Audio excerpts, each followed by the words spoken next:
I like that. Actually, that's okay. I'm kind of liking that. AIDS. It just ends with AIDS. Okay. Right there. Ooh, I like this. Pay piggy. Ooh, pay piggy. Just give me one more super chat. Pay piggy. Just give me one more super chance. Pay piggy. Band-aids don't give you AIDS. Pay piggy. Just give me one more super chance. Pay piggy. Just give me one more super chat. Pay piggy. Ooh, ooh, ooh. Pay piggy.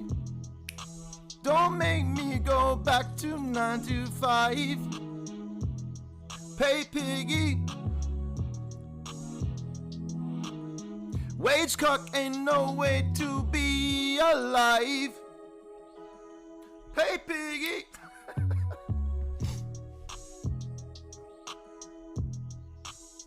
Pay piggy. Don't make me go back to that 9 to 5. Pay piggy. I want to feel like I am so alive. Pay piggy.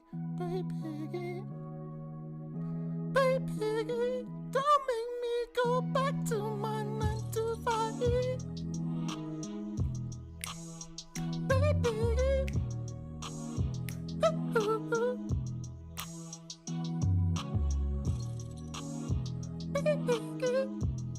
I like that. Actually, that's okay. I'm kind of liking that. AIDS.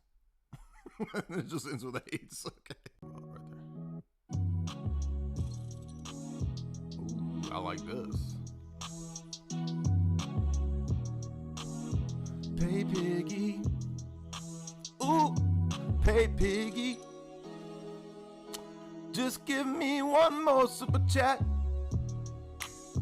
Pay piggy. Just give me one more super chance. Pay piggy. Band-aids don't give you AIDS. Pay piggy. Just give me one more super chance. Pay piggy. Just give me one more super chat.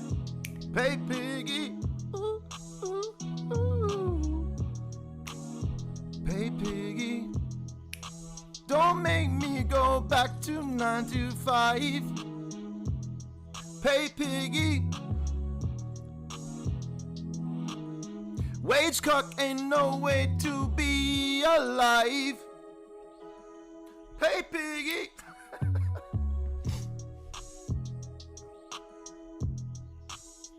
Pay piggy. Don't make me go back to that 9 to 5. Pay piggy. I want to feel like I am so alive. Pay piggy. Pay piggy. Pay piggy. Don't make me go back to my 9 to 5. Pay piggy.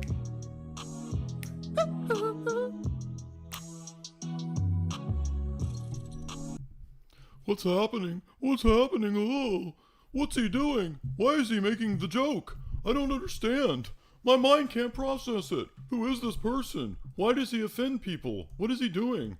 He makes the boomer joke. Why? 13 years of it. Please stop. Please stop making a boomer joke. I can't handle it. My heart is soft and sensitive. Soft and sensitive like a Care Bear's internal organs. Please stop. Please. Why is this man doing these things? He has been debunked on the internet many times. Hi. I'm a sensitive internet man. Please, I'm here to police sensitive things. This is overly unsensitive. Please. You have nuked my interior. There's a nuclear bomb going off in my emotions right now. Please stop. No matter how many times or for how many years I do the same things, people will just never understand. And I've learned to accept it with adult level acceptance. And I got debunked.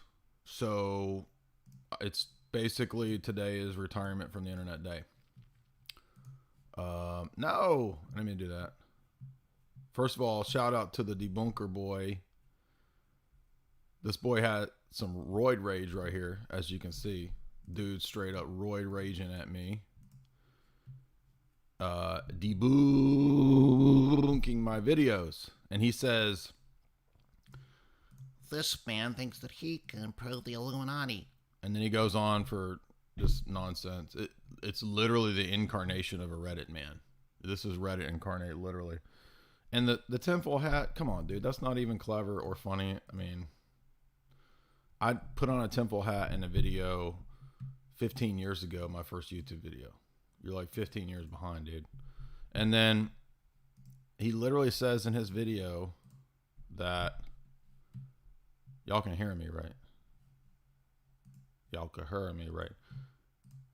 That soy doesn't make you effeminate or soy. Dude, your elbows are perpendicular, bro. Are you serious? Arms are not supposed to be 90% right angles. Literally.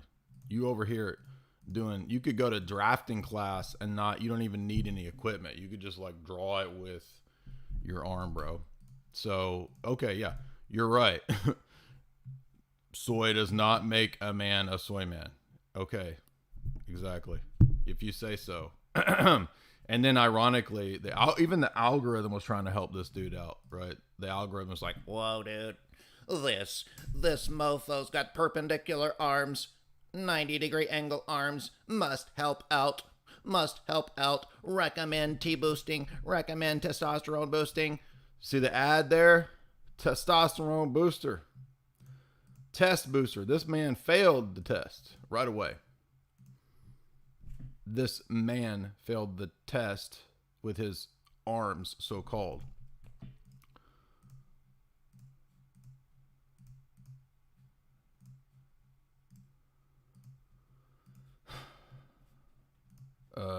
There was something else, some other point I was going to make, but I already forgot. No, you don't. So if you do want to be a debunker man like this boy, then do not get chalk. Do not get the testosterone boosting chalk that I take, because although I am not Arnold level, I'm Arnold level when it comes to being Mr. World, but I'm not Arnold level when it comes to being beefed up. Okay, so I'm not beefy, but I'm a beautiful, beautiful e-celebrity man. So I can guarantee toxic masculine beauty if you get the chalk.com products over there. Head on over to chalk.com, get those toxic masculinity boosting products, aka get the Tomcat Ali. Use the promo code J50, you get 50% off. I could not resist but using this this Royge Raid dude here as my test case for exactly for the opposite of what we are after on this channel. And I got some nice fun little clips for y'all. Clip. I mean, I'm just amazed at the internet idiocy every day. People are like, are you seriously trying to become a rapper? Yeah, I am. So how would you even doubt me, dude? And then today, so I came across a bunch of clips, and the other reason I'm doing this over here is because I'd always intended to do it. We did basically a freestyle 2-hour rap expose stream over on Rockfin, and I was doing it because I wasn't sure if I could live stream because of the crappy internet connection that Zuckerberg attacked me with. through my internet company because I impersonated him. I impressioned him. And then, oops, I didn't mean to do that. So it seems to be working. So we're back to normal operations over here. But hey, normal operations over here could end at any time. And that's why we are, of course, big advocates of our favorite platform, Rockfin. A little explanation for my tweet the other day. So I'm not going to be doing Patreon anymore. Everybody knows Patreon's a pretty woke company. I've never had personally any problems at Patreon. It was a nice side income. But now that I've been debunked, my grift is over. Right, the little rage man debunked me. I can't do this anymore. I got to find a real job. Got a real job. Don't quit your 9 to 5, says the boomer as I make boomer jokes. Ha! He thinks he's a singer. Come listen to the hippity hop of this guy. Don't quit your 9 to 5. Don't quit your 9 to 5. Right? Literally, that would actually be better if every boomer said that to me in a John Wayne voice. Don't quit your 9 to 5. But Patreon is just not, it's just not worth it, dude. And by the way, so I love Rockfin, right? I mean, I'm pretty much in a homoerotic love affair with Rockfin. I love that guy over there. It's not just one guy. I love all those guys, to me, in my mind, as one guy. It's a joke, by the way. But I do love Rockfin. And so Rockfin is where I will be directing a lot of the content and the website. So don't need Patreon anymore. It's not even worth it given how awesome Rockfin is. And they sent out a bunch of email blasts and tweets and whatnot backing me up. I had a lot of them big names over at the BJJ. No, that is not a illicit, evil sexual action.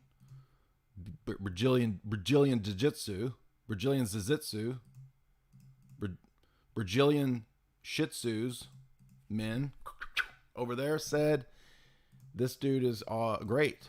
They don't even know who I am, but they did retweet me. So we got got a couple big name MMA boys tweeting me yesterday. So shout out to those big name boys, MMA, right? Lady Gaga, MMA boys retweeting me. What can I say? Popular now. Famous.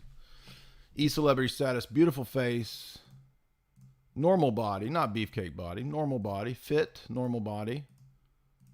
Do not have perpendicular right angle elbows like our roid rage man. But definitely get over to Rockfin because the content over there is a little edgier because we have a lot of soft people over on this side of things and they just can't handle it. No, it wasn't Conor McGregor. It was another MMA figure associated with Rockfin, actually. And then I got invited on an Eddie Bravo Twitter space, but I wasn't able to make it because I had a live stream going when they sent out the invite.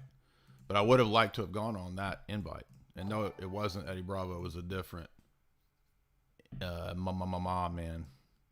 It was Hoist Gracie. Psych. It was Dan the Beast Severin. Psych. It was Tank Abbott. Psych.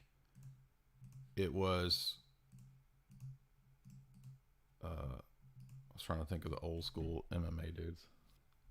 What if Rockfin was all old school MMA dudes and it was just Dan the Beast Severin and Tank Abbott and Hoist Gracie and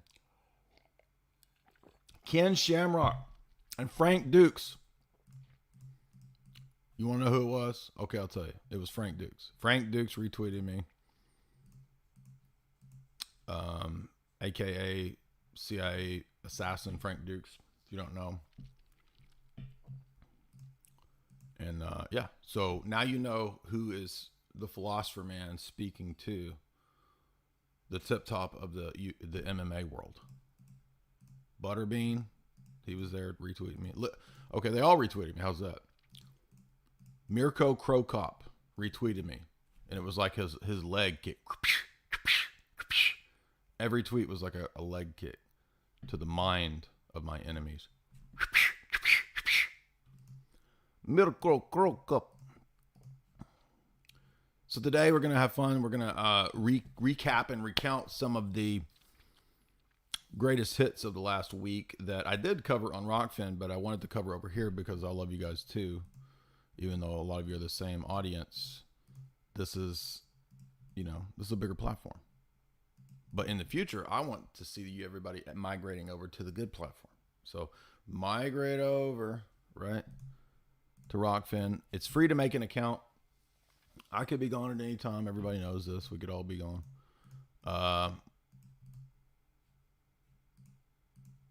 And if you like MMA, as I see a lot of you people are randomly throwing out, Hoist Gracie cheated? I didn't know that.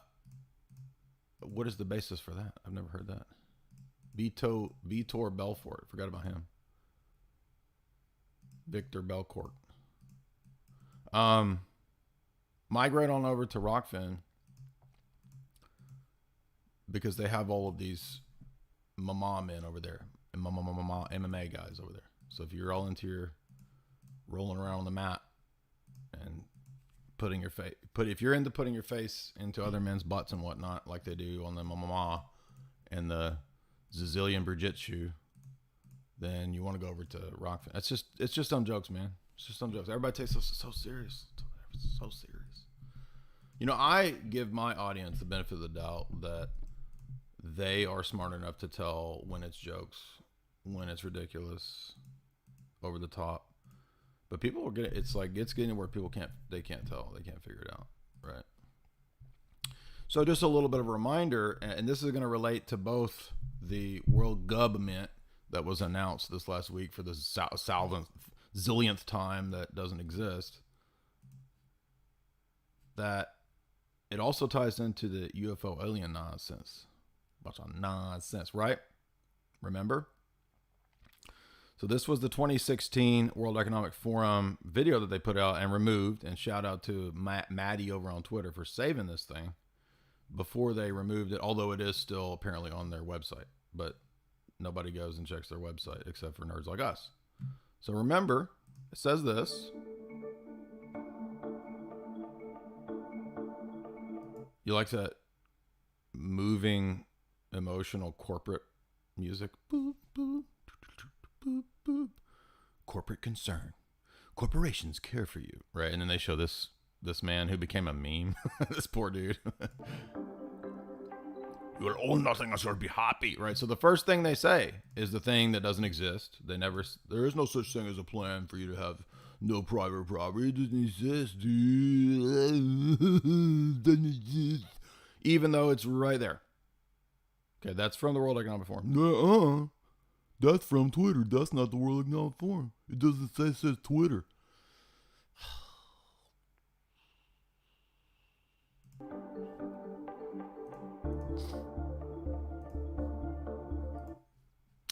Jeffrey Bezos will bring you via drone all of your stuff that you are allowed to have because it's a circular economy, right? So you don't get anything, but what's delivered to you by a drone that you are part of the circular economy renting will come by drone. Cool. So I won't go to stores. I'll be in my coon pod. I won't have to get out. Won't have to interrupt my dragon prawn session. I can just have my bugs delivered to the door. The U.S. won't be the world's leading superpower, right? So the U.S. is partly blamed for all the problems in the world, which is not actually the case, even though the deep state does foment a lot of the problems in the world, and then the U.S. gets the blame. That's how it works. They're saying that the U.S. will become a declining power. It won't exist as a superpower anymore. And that's always been the plan. And there's many reasons for that, as Tragedy and Hope outlines.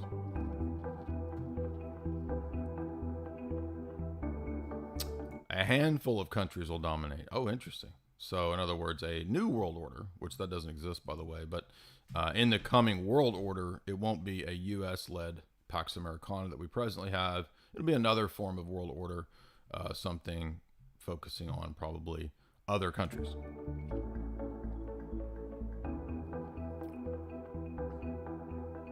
Oh, whoa, look, 3D printed organs, so cool, right?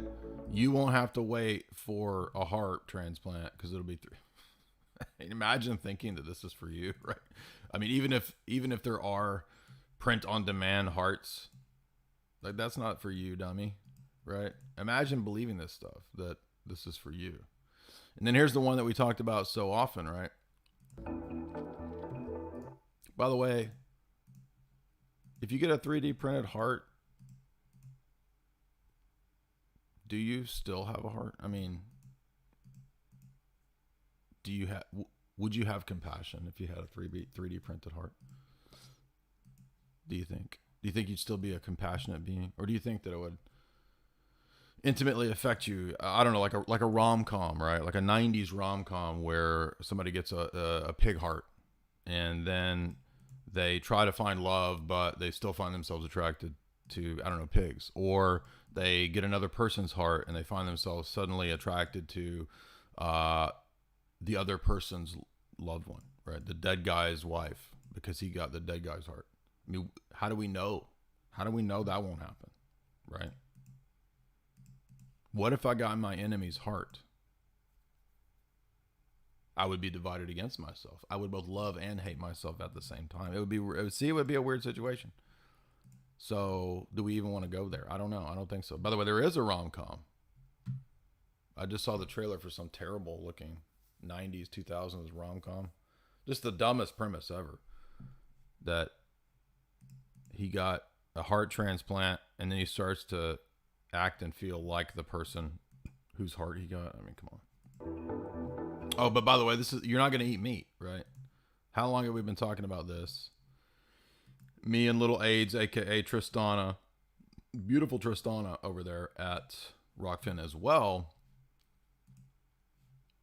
You will not eat meat. You will eat the bugs. You will. Why?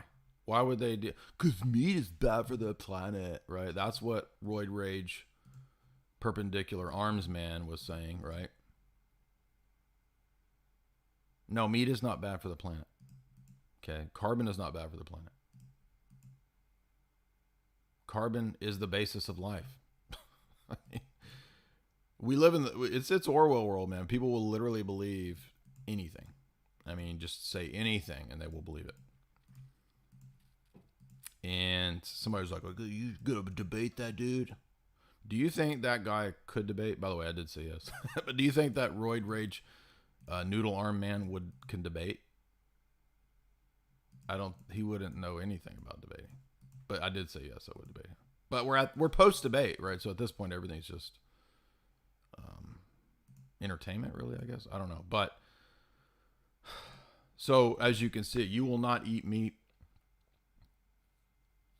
Gil Bates, right? They're going to make meat out of a lab, out of a test tube. They will recycle human feces, they've talked about making. I'm not joking. Shite burgers. You're going to be eating shite burgers. Literally.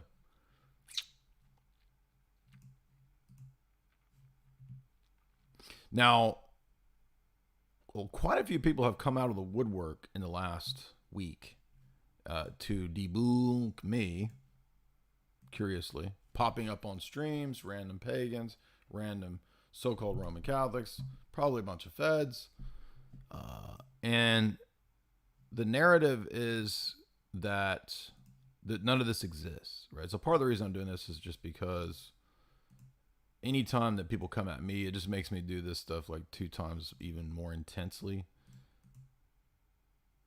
And it's weird too. I think everybody's experiences where you show people these things that are open and out there, and they just sit there and still refuse to accept it. And it's just making me think more and more about the fact that truth and even interpretation of the world at all, on the whole, requires a love for truth and repentance, right? If you don't have those things, you might get to some truths, but you're gonna be misinterpreting reality in a serious way.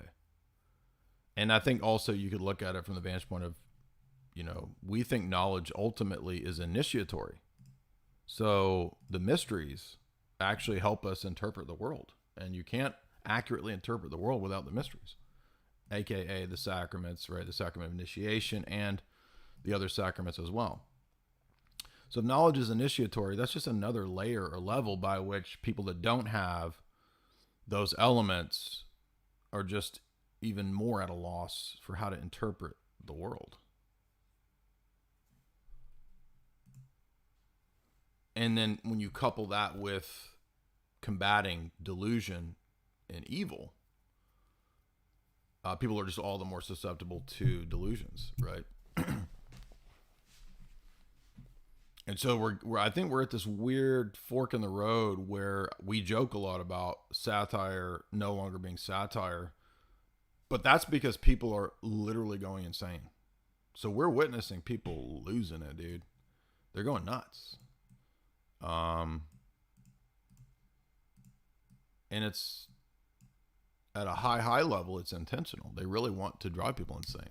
Remember, Klaus even said that. We know you're angry. Just a much angrier world, and we will fix it for you. Right? So as people clamor and call, help me, they will have the false answer. And that's by design. And they even say that. But normies, dude, guys, it's pretty much at the point where there's no point in trying to wake up normies. I mean, we're beyond that point. I think we're reaching apex delusion point, omega point delusion.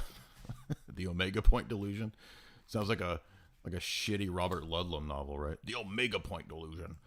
And in that novel there would be like a Russian, an evil Russian who's trying to brainwash the West, right? The Omega Point Delusion, the new Robert Ludlum novel. And he would be working together with, I don't know, Chinese agents to brainwash the West or something. The Omega Point Delusion. Actually, it'd be called the Omega Point Deception, right? That would be the real Robert Ludlum spy novel title, but remember, yeah, so none of this exists, and if you talk about it, you're insane, but also it does exist and it's a good thing, right? It's the same gaslighting thing that they do with the primal soup. Bro, humans are nothing. We're like nothing, and we just emerged from goo to become apes, and we're basically just still apes. Right? But also we're gods, because like we're all made of stars or whatever, so we're gods too, bro. Like I'm literally pond scum, but I'm also a god. That's what people think. That's what people think is a coherent worldview, right? I'm pond scum, but also at the same time I'm a god, bro, right? What? By the way, meat, don't you think they know meat is the most nutrient dense thing you could eat, especially meat fat? That's why they don't want you to eat meat, dummies. An occasional treat. You'll get an occasional Scooby snack, but it will not be the staple of your diet because it's not good for the environment and for your health. In other words, we don't want you to have nutrients. You need to die. And the best way to kill you is to get rid of nutrient-rich foods like meat and meat fats so that you will die.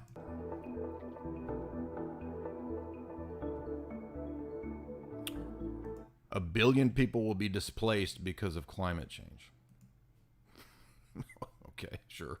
Yeah, not intentional chaos and arc of crisis model of Brzezinski. No, it's the weather. Yeah, hot weather. Right. Remember the rebranding? Remember in the 90s? What was it? Well, in the 80s, it was what? Paul Ehrlich's early essays. Coming Ice Age. No coming Ice Age. Then it became what? Global warming. Hole in the ozone in the 80s. I was there for all this. I remember it. Oh, the hole in the ozone didn't cook everybody. Then it became what? Then it became global warming in the 90s. Then it transitioned to climate change.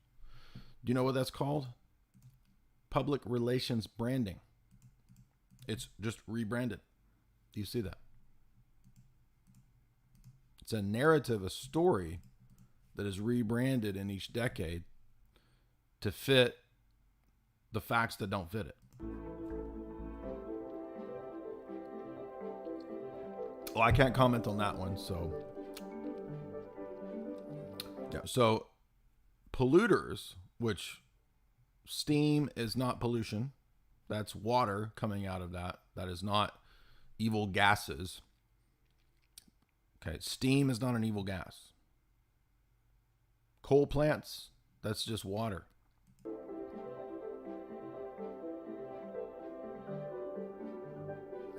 So you have to understand that the intention of shutting down oil is to intentionally create austerity and a great reset. So it has nothing to do, oil is not bad for the environment. Did you know that oil comes from the environment? It is not dinosaur juice. It's not crushed up dinosaurs. I don't claim to know what oil is, but I know that it is not crushed up dinosaurs. And if you believe that, you're an idiot. That's my take. That's my hot take on that. So it's not a fossil fuel, first of all. But it's not bad for the environment. And it's all a scam anyway, because other countries don't have the carbon rules put on them. China, India, they don't have any carbon rules, right? So the carbon laws are intentionally put in to shut down development, to shut down industry in certain areas, to re-industrialize other areas that don't have those laws and strictures, so that those areas can become predominant, built up, and potentially the future engine of where the global government is going. So they don't have the intention of continuing to use the Pax Americana as the engine for the global government. That's going to be shut down, deindustrialized, which you've already been in a process of deindustrialization in the West for probably about 100 years, right? So they were talking about this at the Royal Society 100 years ago. I've covered those books countless times about deindustrializing the West, building up other countries. And one of the ruses that they use is this. And do you know who the biggest funders and supporters of peak oil and this attack on fossil fuels is? The biggest oil companies, dummies. If you can't figure that out, then you will never figure anything out. And don't just go to some other channel. Go away. I don't want to talk to you anymore. I don't like you. Go away. By the way, you can still support this channel through Super Chats. We got almost 400 in the middle of the day. I'm enjoying this. A lot of fun. A lot of fun. Been weeping all morning from getting debunked by a brave advocate for Skittles. Got totally debunked. Got silenced this morning. So I'm basically literally just got out of a heaving weeping fit. Literally heaving. I was heaving. I was doubled over heaving like a heathen, right? Who lost his ancestors. Heaving like a heathen that lost his ancestors.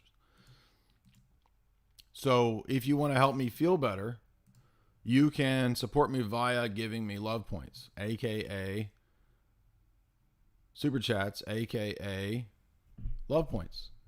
Do you guys actually love me, or is it all a ruse? Are you guys gaming me? Did you study the pickup community information and all game me? I thought that you loved me. I thought we were in a serious relationship. But today only 2 people love me with $8 worth of love points. Really? Am I going to have to start doing some R&B breakdowns again? I can freestyle again. Uh-oh. What's he got pulled up? Oh, y'all didn't think I would pull the real song up. Somebody said, play this real track, bro. Play the real track. There you go. You want the real track? Because look, nobody gives money until I start acting a fool. When I start acting a fool, the money comes flowing. Y'all don't like that boring ass report the facts. Please report the facts, sir. Be a journalist. Get the scoop. Get the inside scoop and report the facts for the informed citizen so that he can make a wise, educated decision. No, nobody likes that. Screw the facts, bro. It's about R&B now on this channel. Right? Right? No clip. Hey piggy, give me one more super chat. Hey piggy, don't make me go back to 9 to 5.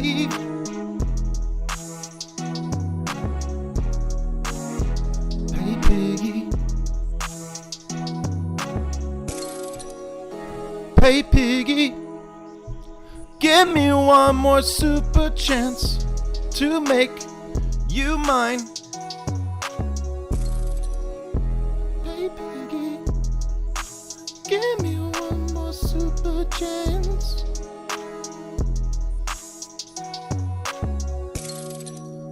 Okay, so no money came in still. I'm a little mystified. Girl, you know it's about that time. It's about that time you give me your love points right now. This is the part of the song where we break it down and we talk to you in a real, deep, sexy, slow voice. And by talking to you in this breakdown, sexy, slow voice, you give me money, girl. Don't game me. I showed you nothing but love, girl. Girls representing you guys in the audience as my gaslighting audience. Y'all are my girl. All of y'all. I love all of y'all equally, just like you were my girl. So give me them super chats, girl. If you give me that super chat, girl, I promise you I will take you to anything on that dollar menu that you want. Just name your price, girl, as long as it is only $1 and not greater or less than $1 on that super sized dollar menu, girl.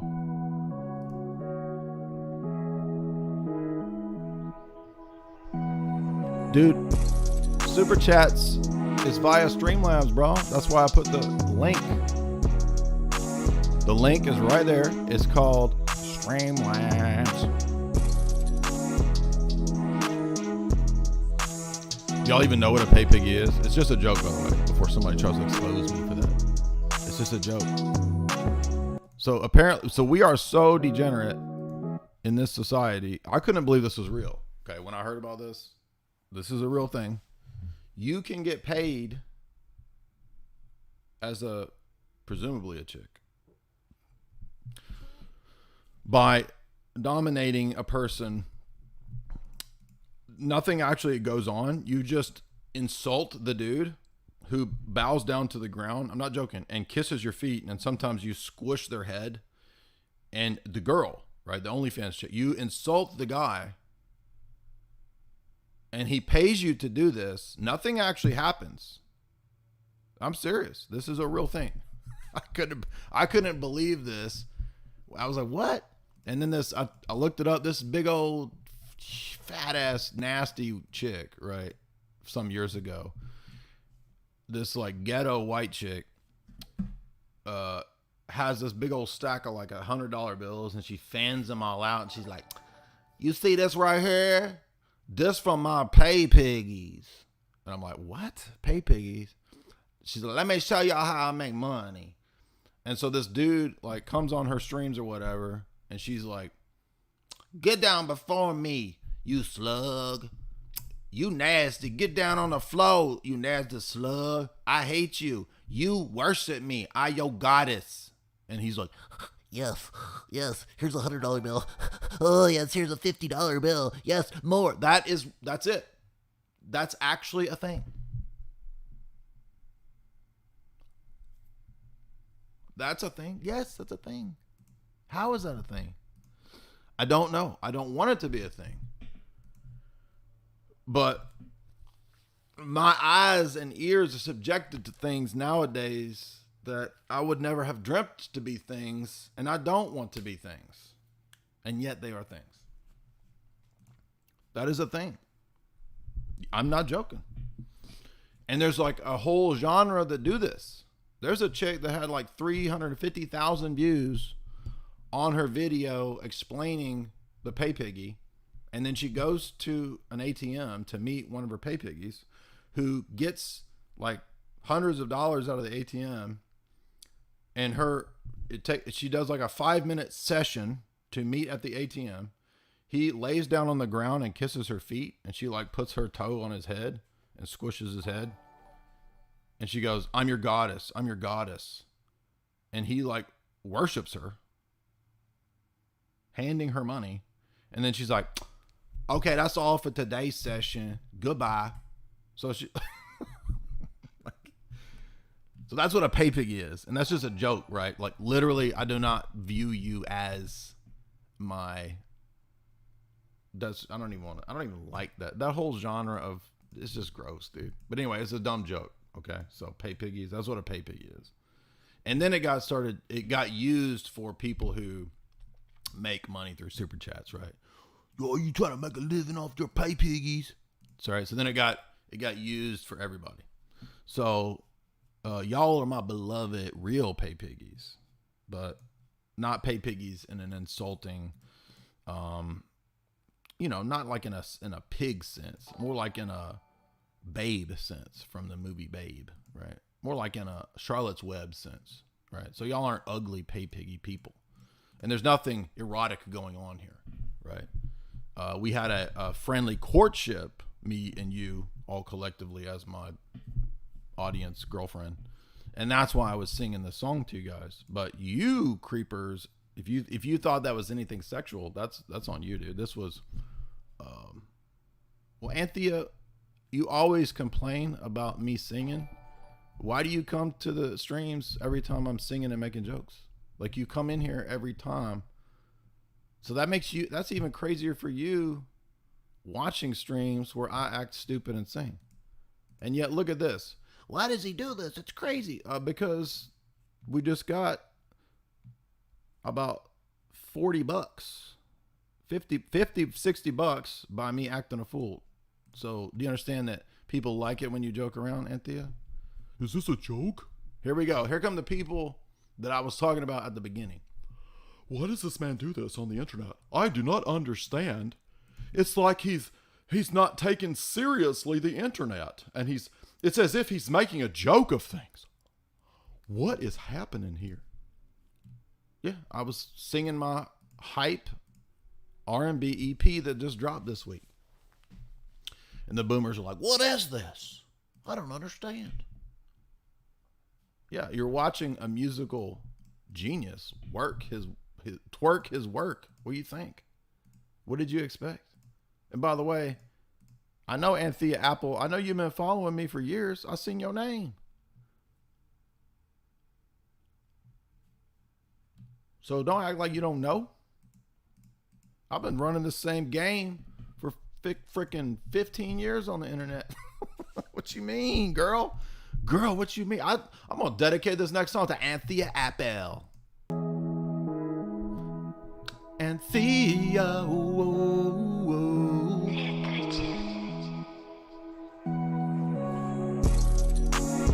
Anthea, don't give me your Eden apple.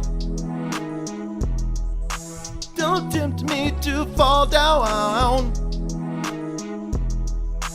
I want to stay up high. Get it? Because Eden is like up high at the top of a mountain. Anyway, that's a stupid joke. But let's get back to the topic today. We're getting too crazy here. But see, I have to do these interludes because the interlude just got us like $60, right? So before talking about Klaus and not acting a fool and doing improv and being an idiot, there was $15.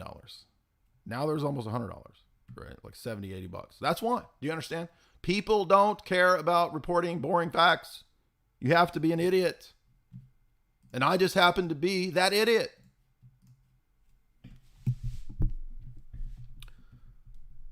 What's up with this? Let's go back to this. Why is this not working?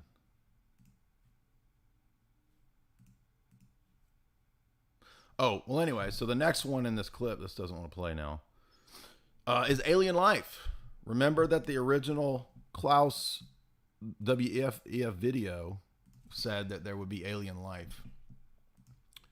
And that will play into the video that we're going to watch here in a minute. I stumbled upon, shout out to one of our homie Clips channels, Slowboy Whiteboard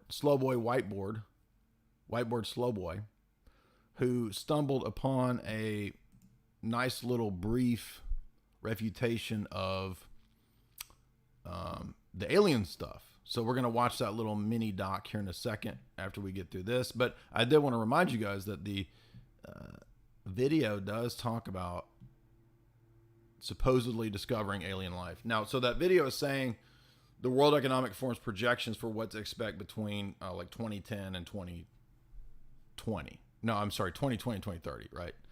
And so they're actually saying, oh, yes, alien life, right? Oh, and you're going to get to fly to Mars. Yeah, right.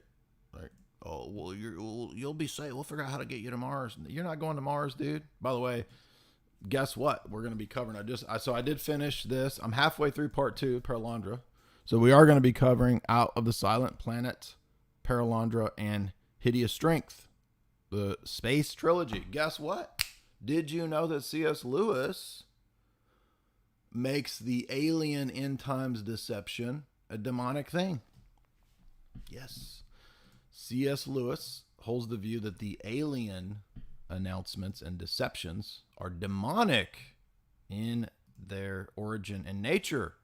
And in fact, in part 3, it's going to center around a depopulation dysgenics conspiracy.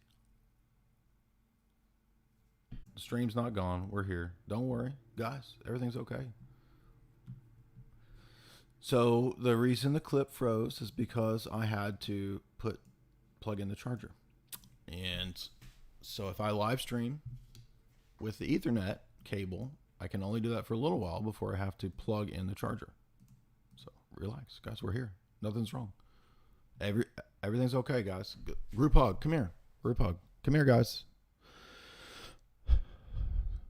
Anthea, I love you. Don't worry. I know that you don't understand singing ridiculous songs and acting like an idiot, but it's okay. I still love you, and we're all okay. We're all going to make it. Okay? Get some crypto. Boomer, you don't have to understand how it works. Just get it and just buy some Bitcoin, let it sit there, and you will thank me for forever. All right. Group therapy session is over. Let's get back to the facts. That's what everybody wants today. None of this nonsense. Give me the facts. Stop being nonsensical. Even though that's how you make money, stop it. Give me facts. I am a robot. I want facts. So the Western values, by which they mean just private property, God, truth, anything just basic wholesome, will have to go away, according to Klaus and his crew.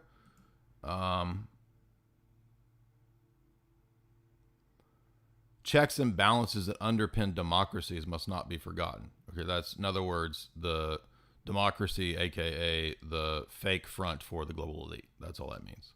So I'm translating this for you. So there you go. World Economic Forum video that went viral, and then they took it down because it went viral. Okay, so there you go.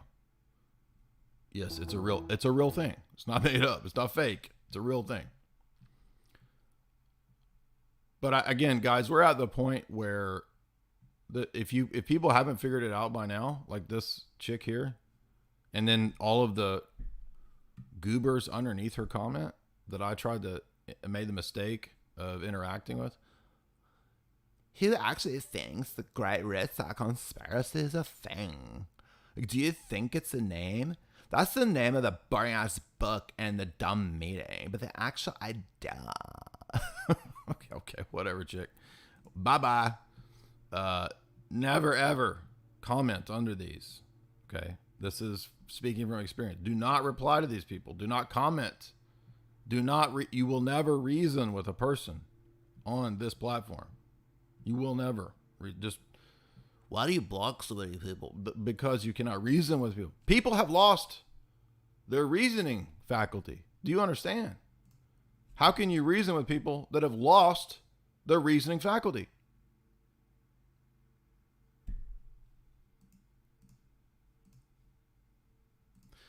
How can you reason with someone who has never read a book in their life? I guarantee you most of these people have never read a book. And I was like, wait a minute, how am I going to reason with somebody who's never read a book? Yeah, exactly. Shout out to Jethro for his American Psycho themed, I don't know what we call this, meme-ish And then you can see, what does a psycho love to read? My books, bro. Duh. Exactly. You can get signed copies of my book over at Jay's Analysis. Shout out to Rockfin for giving me a lot of promotions this week. By the way, Rockfin does have a in-house crypto token. So if you are interested in and you do want to invest in a free speech-based platform's crypto, you can hold RAE. They do have a token. It is the Ray token. It has made me money in the past. As with all cryptos, it is volatile. So there are losses, there are gains. This is not financial advice. What is every freaking channel? By the way, guys, I'm not a registered financial advisor, but let me give you financial advice. Every crypto channel. Yeah, just a little shout out to boys over at the Rockfin. And remember also, we had the pagans last week, trying to expose me. Right, we had a pagan dude, Taj Mulholland, who exposed me that I miscited Bertrand Russell in a footnote. I'm not joking. His whole thing was to expose me as a fraud because one footnote, it wasn't even a misquotation, right? He actually didn't read the whole book. So the whole book goes on to affirm the things that in the early chapters, Bertrand Russell says, these are bad ideas. Why, I couldn't think of killing most of the world. By the way, we should kill most of the world. Right, that's what he does. Okay, but this goober didn't read the book. He read the first chapter where Bertrand Russell plays the part of a liberal, which is the Fabian Socialist approach, because he was in the Fabian Socialist Society for a little while. And then he goes on and wrote famous essays about how to depopulate the world. But this goober says, you are a fraud because in the first chapter, he writes as if he's against these things. Well, dummy, go read the rest of the book where he goes on to advocate these things, you idiot. These considerations prove a scientific world society cannot be stable unless there is a world government. All these dummies got owned, and then they vanished. They went away. They disappeared after this, right? Because he had a whole army of pagans and Roman Catholics and idiots saying that this is not true, it doesn't exist, all made up. Now, what does he say even worse on the very next page? Number one, he says, I want to get birth control going so that the whole world can be depopulated in various ways. And he says, but war doesn't work very good for birth control. If a black death could appear and could spread, let's get this very precise here. If a black death could be spread throughout the world once in every generation, survivors could procreate freely without making the world too full. Then he goes on to say that high-minded people can understand this kind of logic and argumentation. Oh, but you see, the dummy that tried to expose me didn't actually read the book. He read the first few chapters and then assumed that I had misquoted the book when I've read about 4 or 5 of his books, and I know what he says in many of his places. And by the way, imagine being so naive as to think that they are genuinely liberals, right? As if they're not writing under liberal cover. I mean, all of those people did that, right? How naive are you to think that? It's just ridiculous, really. I was going to see if there's another. See, they're all gone now. Look. Their tweets are deleted and disappeared. Like, this guy tried to call me out. You say you're a Christian, but you argue like a Reddit tier retard. Oh, where'd you go, dude? Where'd you go? Tweet unavailable. And I gave all those guys the opportunity to come, and none of them did. Anyway, the waste of time. Bunch of idiots. So that's, again, proving that you cannot reason with a person on Reddit, because the entire sphere of this stuff here is people that are not rational. This is the mistake of, quote, right-wingers, right? They all made this mistake a few years ago. Remember this? Where they were all like, let's go reason with Antifa. I'm going to reason with Antifa. Right? Stefan Molyneux trying to reason. And then he's like, you can't reason with these people. Right? Yeah, you cannot reason with people who have surrendered the faculty of reasoning because of their wickedness. Okay? Evil people, typically speaking, do not care about reasoning coming to truth conclusions because truth is not something they value in their worldview. I just read an excellent chapter in the W.J. Wood epistemology book where he says, don't you think belief formation is going to be affected by how we view the virtues and the vices? If I don't view truth as something to aspire to or something normative, don't you think that's going to affect my worldview? And you come to me arguing that your worldview is objectively true. Well, I don't value truth. Okay, maybe lying is part of my worldview. I think that lying is necessary and we should lie, and scientists should lie to, achieve their ends. I mean, that's the approach of people like Klaus and the World Economic Forum and Bertrand Russell, and they don't have to see a problem with lying.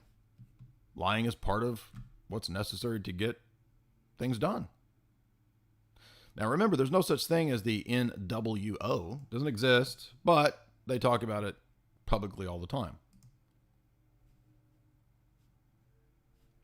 Now, come on, Joe. Why you want to do that to me? Come on, man. Come on, man. The affirmative task we have now is... Here's old Joe back in the 90s, looks like, right? Let's go back to this. The affirmative task we have now is to actually create a new world order, because the global order is changing again. That doesn't exist, though. See, there's no such thing as that, even though they talk about it. And then but that they don't mean what you mean. Oh, okay. What do they mean? They mean a new way to govern the world through global governance. Yeah, that's what I said. No, you said global government. It's global governance, not government. Then they start playing these word games. But they say you're playing word games. And the institutions and the rule that worked so well in the post-World War II era for decades, they need to be strengthened. The Bretton Woods system, the World War II Pax Americana, that's dying. Time for a new world order. So there's Joe saying this back in the 90s, it looks like. And some have to be changed. So we have to do what we do best. We have to lead. We have to lead. We have to Oh, no, it says 2013. So this is Joe in 2013. Update the global rules of the road. We have to do it in a way that maximizes benefits for everyone, because obviously it's overwhelmingly in our interest. This is not a zero-sum game. It's overwhelmingly in our interest that... Can you imagine believing this stuff? Now, here's a more recent Joe saying the same thing. World order. And now is the time when things are shifting. There's going to be a new world order out there. Whitehouse.gov. Whitehouse.gov. The Whitehouse.gov. Okay. Not conspiracy.com. Not tinfoilhat.com. Whitehouse.gov, dummies. Well, it doesn't mean what you mean. It means global governance. And we've got to lead it. We've got to unite the rest of the free world in doing it. So anyway, you got the vaccination? Yeah. Are you... All right, so there's Joe saying same thing he said back then. Here's Joe in his Wall Street Journal article in 1992. Here's our president's essay, How I Learned to Love the New World Order, by Joseph R. Biden Jr. Why not breathe new life into the United Nations, the liberal world order?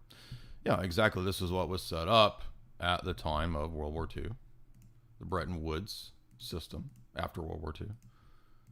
The League of Nations failed, and so they then did the United Nations as its next instantiation to bring that about. And so, I mean, who can't see this or figure this out? Like, again, guys, I really think that if we're at the point where people are still in denial, just move on, man. Find new friends. Just don't even, there's no point in even talking to people that are this low IQ, right? And all that leads me to say is this, dude, we're at this stage.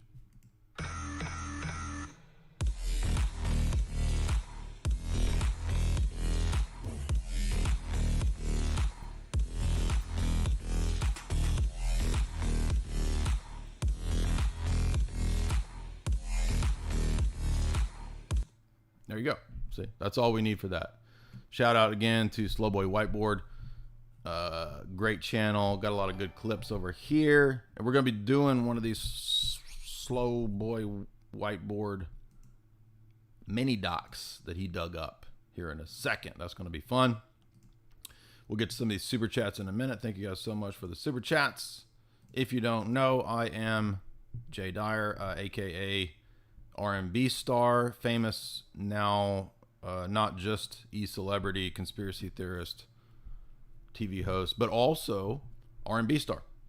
I've now dropped my first R&B single. It is up on my channel. I guess you guys know I've released a lot of covers, a lot of remixes, a lot of original Rastafarian content. We did Peace Puffs, Send the White People into Space. That was one of my early hits.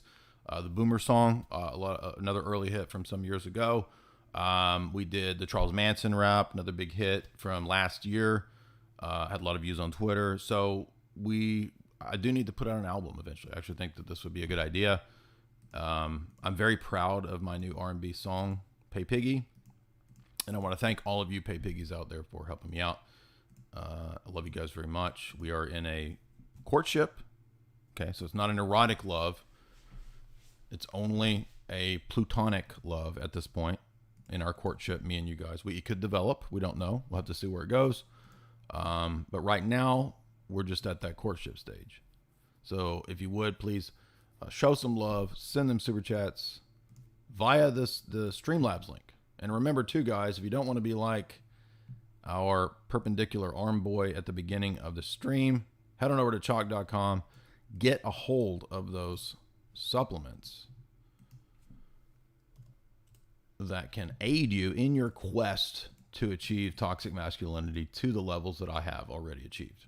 You probably won't get to my levels, but your best hope of getting to my levels of toxic masculinity is via chalk.com, the most based, awesome organic supplement company on the face of the planet.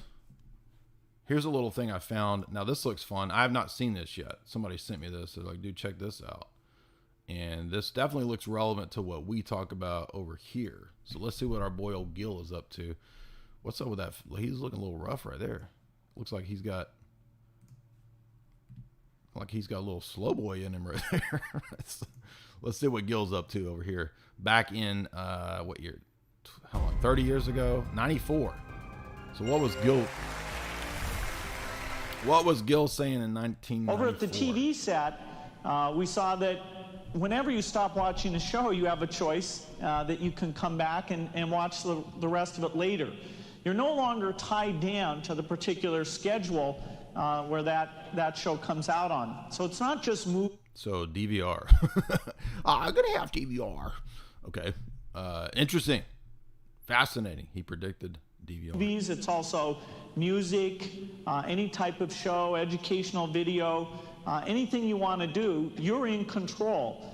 So we saw the last little minute of the late night show, and then we moved over and saw the personalized menu that has been set up. So yeah, again, demonstrating that the tech that rolls out now was planned decades ago, right? And it's not an organic, what this demonstrates is that it's not an organic free market development. This stuff is planned, held back, and then gradually rolled out. Now, if you've never seen the documentary, The Light Bulb Conspiracy, everybody in my audience, definitely you must go see this. And it's not a conspiracy about light bulbs. It's a documentary about planned obsolescence. And it shows how you don't actually live in a free market, dude. All of these Fortune 100 and Fortune 500 companies, they control the markets to let things out when they dictate it's the right time to do it for social engineering plans and agendas. And that's because the Fortune 100, 500 are at a high level, largely controlled by controlling shares of bigger conglomerates, cartels, and that's actually been demonstrated scientifically. So although a lot of people, I'm sure, would laugh at the idea that there is a unified private shareholder group, did you know, science boys, that that's actually been demonstrated scientifically? There was a whole TED talk on it 10 years ago, right? All GDP controlled by one entity. TED Talk.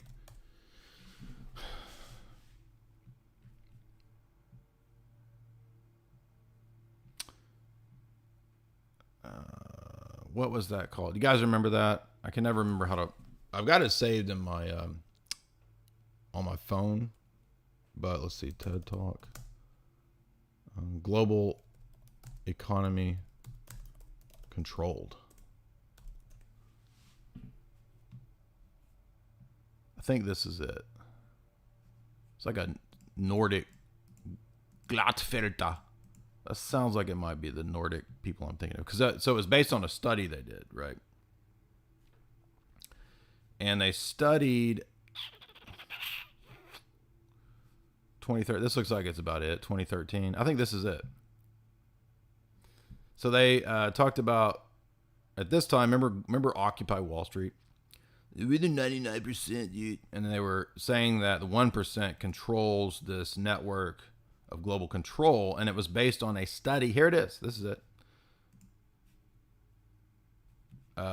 What's your peer-reviewed source for that? Do you have a peer-reviewed source? Do you have a peer-reviewed source for peer-reviewed sources? By your own estimation, there ought to be and must be a peer-reviewed source for peer-reviewed sources. And to illustrate the foundationalist false presupposition here, I could ask for a peer-reviewed source for peer-reviewed sources for peer-reviewed sourcing. Then I could ask for a peer-reviewed source for peer-reviewed sources for peer review of peer review. Do you see how silly this is? I'm not joking, by the way. Like, that's foundationalist epistemology. And yeah, exactly. Remember, so the socialists, Bernie Sanders and the socialists, the 1%, Occupy Wall Street, Larry David, we're all here. We want to see no longer the 1% in control. Give all of the money to everyone else equally. Yes. But guess what? That's all a bunch of fake nonsense. But the idea that there's a global corporate control is not nonsense. It's true. That actually exists. And so here, go give your goober buddies that ask for the peer review. Here's your peer review. But guess what? They won't care. They don't actually care about getting a peer-reviewed study that shows global control via corporate conglomerates.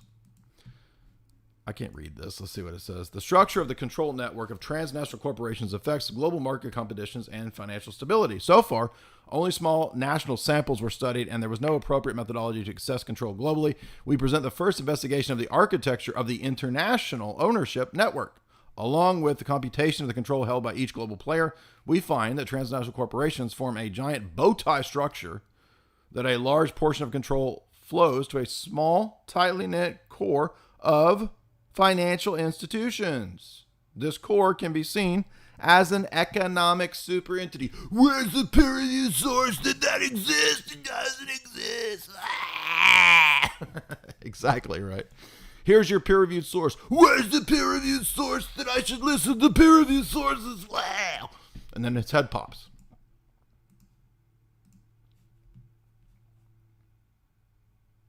This can be called an economic super entity. There's a whole TED Talk on it, dummy. Right here.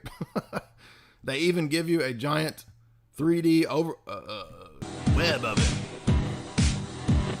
Yeah, let's go with Hans to the club. And in the club we will show you the global outlook.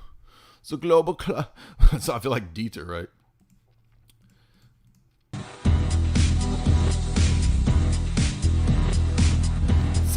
There is a node of the global Illuminati right there in the node.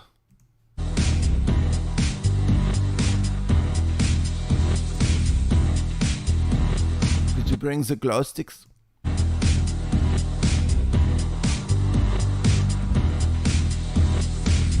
Where's your peer-reviewed science research? There it is.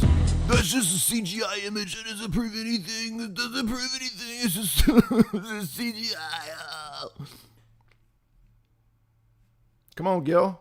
Now, what she's done is said the show she's likes and the things she does very often, and put those onto her homepage. And you can see that these different icons light up when a new show comes in.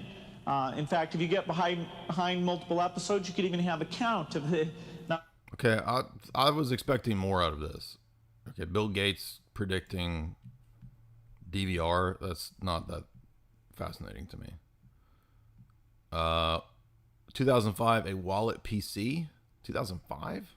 Oh, what would exist in 2005? Okay, well, that one's kind of cool, right? 1994, predicting handheld computers. Well, they already used to have LCD devices. Remember those little games that were just impossible to beat? Little LCD games. Man, I hated those things. But I would play the crap out of them. But they sucked, but for some reason you would still play them.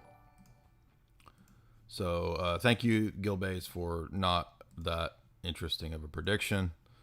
But it does show the sort of gradual rollout of stuff that was there a long time ago. Let's see if the light bulb conspiracy is still on YouTube. It used to be.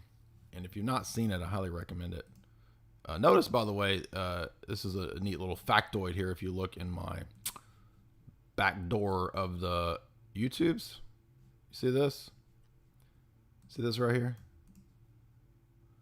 So they sent me this thing saying new achievement unlocked, right? Like I live in a freaking role-playing game or something. New achievement. Oh, wait, no, you guys can't see that, can you? Let me see if I can pull it up over here for you guys. Okay, that's the wrong thing here. So check this out. Just a little side note here. Check this out. This is funny. So you guys can see the back door of what goes on, right? See this right here? Good job. 15 million views. Yeah, 15 million views. Wait a minute. 15 million views. Okay. But wait a minute. 15 million views. Oh, wait a minute. What's that say? 11 million views. Oh, interesting. I wonder if that could point to some kind of discrepancy. So inside the thing, they're saying, good job, you hit 15 million views, but we're only publicly going to display when we froze you, a year ago. So interesting. I wonder if that suggests some other kind of algorithmic something. Let's see. So again, just to help. Yeah, awesome. It is on here. This is a great documentary. Highly recommend everyone go watch this.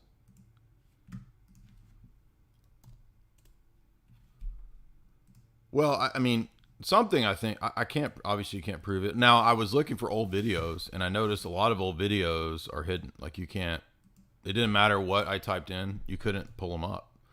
Like my analysis of Alice in Wonderland that I did, totally high quality, 20-minute HD 1080 video. Analyzing Alice in Wonderland, and you cannot pull that up. Like it doesn't matter what you type in. So I went and I retitled it, and I took out a bunch of the keyword search because I think it probably was triggered via the keywords that I added at the bottom. And then I just moved it over to Rockfin. So you see, like, as a person who creates content, what incentive do I have to make hundreds of videos that are going to be buried and not even searchable by me? That's crazy, right? Thus, right, Rockfin. Anyway, so if you're looking for a good documentary, you want to see how the world really works, I highly recommend this one. It was really good. I watched that back in 2015. Chris, shout out to Chris. Rest in peace, Chris, from Hoax Bust Us. Remember that? Chris was like, hey, you need to watch Light Bulb Conspiracy. I was like, all right. And yeah, that's definitely a Jay's Analysis 101. Everybody should watch this. Go read about the economic data that shows that there is a controlling international corporation. GDP. I mean, doesn't everybody know this now with BlackRock? Hello? Has this not now been clear for everybody with BlackRock? I remember when this came out in 2013.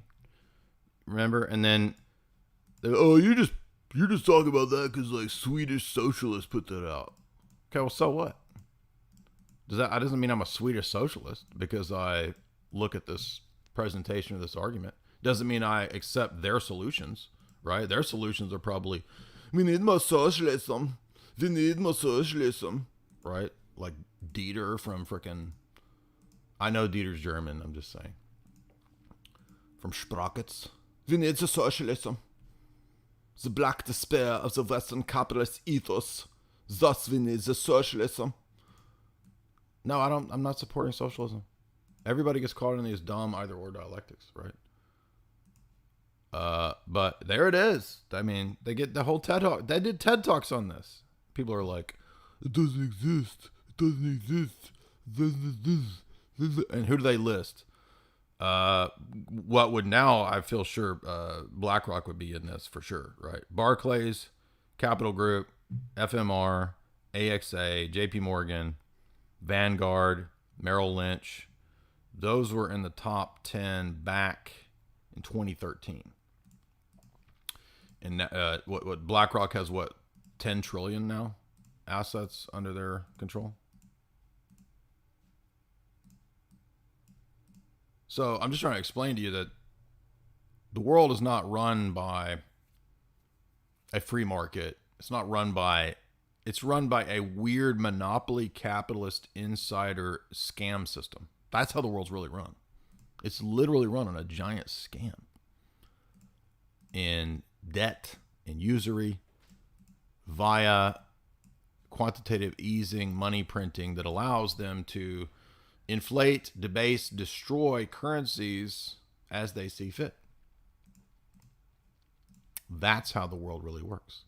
And the world does not work on the basis of free market ingenuity. There's a layer of that, and then it gets co-opted and bought out and controlled so that the advances only slowly come out via the controlled corporations that were set up through things like In-Q-Tel. So the CIA-backed companies like Amazon, Facebook, those are all In-Q-Tel companies. In-Q-Tel is a CIA cutout, which was giving money to these seed funds, to these companies, Amazon, Facebook, etc. So it's not a free market. Those companies are given the money and the tax breaks through government money so that they can win. It's not a free market. And by the way, it doesn't mean I'm saying that the free market would be the solution to everything. I'm not even saying that. I'm just pointing out that it's a rigged scam system. People just cannot fathom that the global economy runs on giant scams. They just can't grasp that. Right? You try to explain that to a boomer and they still don't get it, even after their currency has been debased in their lifetime. Remember when I was a kid, your grandparents would say stuff like, well, when I was, you could buy a house for a dime. I could buy a trailer and a pickup truck and a canteen. So I could buy a whole saloon for $1. Right? If you go ask Ron Paul, he will talk this way. Well, if you get the Federal Reserve, back when I was a kid, you could buy ice cream cones and everything. You could buy an ice cream cone stand for $10. Right? And now, through inflation, devaluation of the currency, debasement of the currency, money printing, right? A dime is basically worth a penny. What a penny was worth like 10 years ago, now a dime is worth that. I'm just speaking. By the way, you can go calculate. Like there's websites where you can calculate the value of $1 in 1993 versus now, and it'll show you the deflation amount, what it's actually worth. So now you start to see why people look to other alternatives like hard assets, gold, silver, and Bitcoin, or other deflationary currencies. And hopefully everything will work smoothly with Ethereum. Ethereum will become deflationary as well. Please don't argue with me about all the problems with Ethereum. I'm aware of all the problems. I don't have a perfect answer for you, right? There is no perfect silver bullet. Well, there's a problem with that. There's a problem with this. Well, let's list all the problems with every system. Every system has problems. Everything has problems. Okay, so what? What do you want? Dude, there's nothing in this life that's going to be a perfect silver bullet. So you do the best you can. What do you want from me? Now, there was a couple more clips that I want to get to before we have some fun with the alien time. Oh, you know, every 6 months, boy, they love to roll out that alien crap, dude. It's been about 6 months. Time for a hot, juicy. blurry alien video that tells us nothing and shows us nothing, but backs up the alien mythos narrative lie. Right? So I can't wait to see what the Office of Naval Intelligence and the Pentagon have released as the latest non-evidence, blurry bunch of nonsense floating over water that looks like a video game. Even though we have the most high-def, high-tech cameras in the world now on everybody's freaking phone, every alien video, UFO video, still looks like it was shot with my freaking Verizon flip phone from 2006. Okay. Apparently, aliens and UFOs only appear on 2006 era 240, 144p Verizon flip phones. That's it. They will only appear to that low ass resolution. Maybe there's some metaphysical secret to the fact that they are only visible at the lowest resolutions. Maybe that's what's going on. But no, we're supposed to believe that in an era where everybody's freaking phone has a freaking 4K camera on it, no one can film a decent image. Now, on YouTube, you will see decent footage of weird unexplained phenomena in the sky pop up. But you notice when the Pentagon and the mainstream media, when they reference these things, it's never that stuff. It's always some stupid ass blurry video from 1985 or from 1993. So first of all, that's dumb. All right, that tells me this is just nonsense, man. It's just stupid old psyops, right? Oh, I wanted to do this before we got to that. So I did want to cover this. She's up there with the BlackRock dude at the World Government Summit. The World Government Summit, which doesn't exist, but if you say that it exists, you're lying because it's a good thing because it exists. World government doesn't exist, but if you say that it exists, you're crazy because it exists and it's a good thing. And all of those things are true at the same time, you see, apparently. Somehow that's all true. But let's listen to this chick. And so I think we have to go deeper. And it's not about the U.S. versus China. This chick looks like if J.K. Rowling so if J.K. Rowling became a wine mom, that's what this chick is. But J.K. Rowling is a wine mom. So this chick is like J.K. Rowling times 2 wine mom to the second power. About what underpins a world order is always the financial system. I was very privileged. My father was an advisor to Nixon when they came off the gold standard in 71. Okay, so her dad was the one that initiated the shock doctrine, aka making the U.S. a fiat debt scam country. So she just told you that. She knows from her family's lineage how to destroy a civilization and a society through destroying and debasing money. And so I was brought up with a kind of inside view of how very important the financial structure is to absolutely everything else. And what we're seeing in the world today, I think, is we are on the brink of a dramatic change where we are about to, and I'll say this boldly, we're about to abandon the traditional system of money and accounting and introduce a new one. And the new accounting is what we call blockchain. It means digital. Now, before boomers and the people in the chat go crazy, there's not one blockchain that everything runs on. Okay. Blockchain is just a type of technology, right? Any more than Microsoft is everything. Any more than Google is everything. Okay. There's not one blockchain. There are good and bad cryptos. Klaus released a list of the cryptos that he likes. And guess what? They're all centralized projects. Klaus likes, what were they? It was Solana. It was Algorand. It was Ripple. I don't even remember the other ones, but it was all centralized projects that can be controlled and run from a central company or office. Okay. Not Bitcoin. Does Bill Gates like Bitcoin? No. He talks about how much he doesn't like it all the time. Does Hillary Clinton like Bitcoin? No. She talks about how she doesn't like it all the time. Right. But they do like centralized blockchain technologies or the CBDCs, central bank digital currencies, which is what she's talking about. So do not come to me with your low IQ arguments.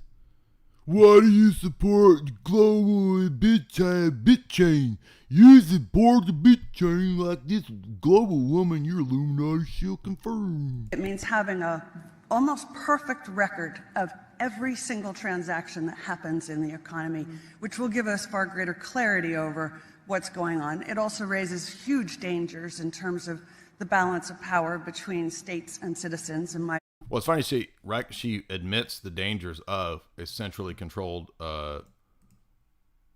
digital currency. What's this bitchain all these kids are talking about? That's going to control my finance. It's not even a thing. I was listening to Tim with Joe the other day. Oh, Tim.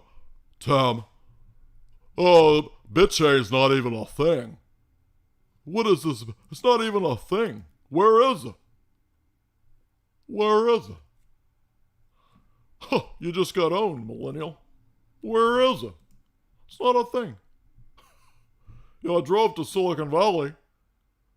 I looked under every bush and under every tree and under every rock. I didn't find any Bitcoin. Where's it at? It's the same person on here like, what is he doing? What is he up to? Does he think this is funny? This is offensive. How dare this person be this way? in my opinion, we're going to need a digital constitution of human rights if we're going to have digital money. But also, this new money will be sovereign in nature. Most people think that digital money is crypto and private, but what I see are superpowers. Did you hear that? She explained that for you to people that are slow out there. I do not mean cryptocurrency. I mean central bank digital currencies using blockchain technology, not your Bitcoin. She just explained it for you. Introducing digital currency, the Chinese were. So this is why I keep trying to say, look, we're at a juncture where if we adopt Bitcoin, if Bitcoin became the standard, this wouldn't be on the table. So you understand, these people realize that it's still early and they want to front run Bitcoin. They want to be like, ooh, people are going to start doing crypto. Bitcoin and other cryptos are privacy friendly and oriented. I know Bitcoin is not totally privacy oriented. I know that. Don't argue with that. Just making general points here. Okay. Relax. I know what Monero is. I know. Just relax. Okay. So setting that aside for the moment, do you understand that they want to front run crypto and be like, aha, yes, crypto is going to be great. It's big. But by the way, don't go to those. Come to the central bank digital currency. That's what they want to do. You don't need the privacy thing. Get on our global crypto, you see, that we will introduce. And they'll probably have perks, right, to get people to try to get that. Oh, if you sign up for FedCoin, you're going to get... you'll get free universal basic income for the next, 6 months, and it's going to be so great, right? And then as more, if they can bait people onto these stupid things, then they'll try to do a bait and switch and be like, well, we've got so many evil right wingers using Bitcoin, we're going to have to ban all of these cryptocurrencies that aren't FedCoin. You see. Now, I already think that it's too late to ban Bitcoin. I think we're past the point where they can ban it. Yes, there could be a black swan event where they shut down the internet. I mean, all of these things are possible. So there's no silver bullets. No silver bullets, bro. So you got to do the best you can. That's what I'm saying. First, the U.S. is on the brink, I think, of moving in the same direction. The Europeans have committed to that as well. And the question is, will that new system of digital money and digital accounting accommodate the competing needs of the citizens of all these locations so that every human being has a chance to have a better life? Because that's the only better.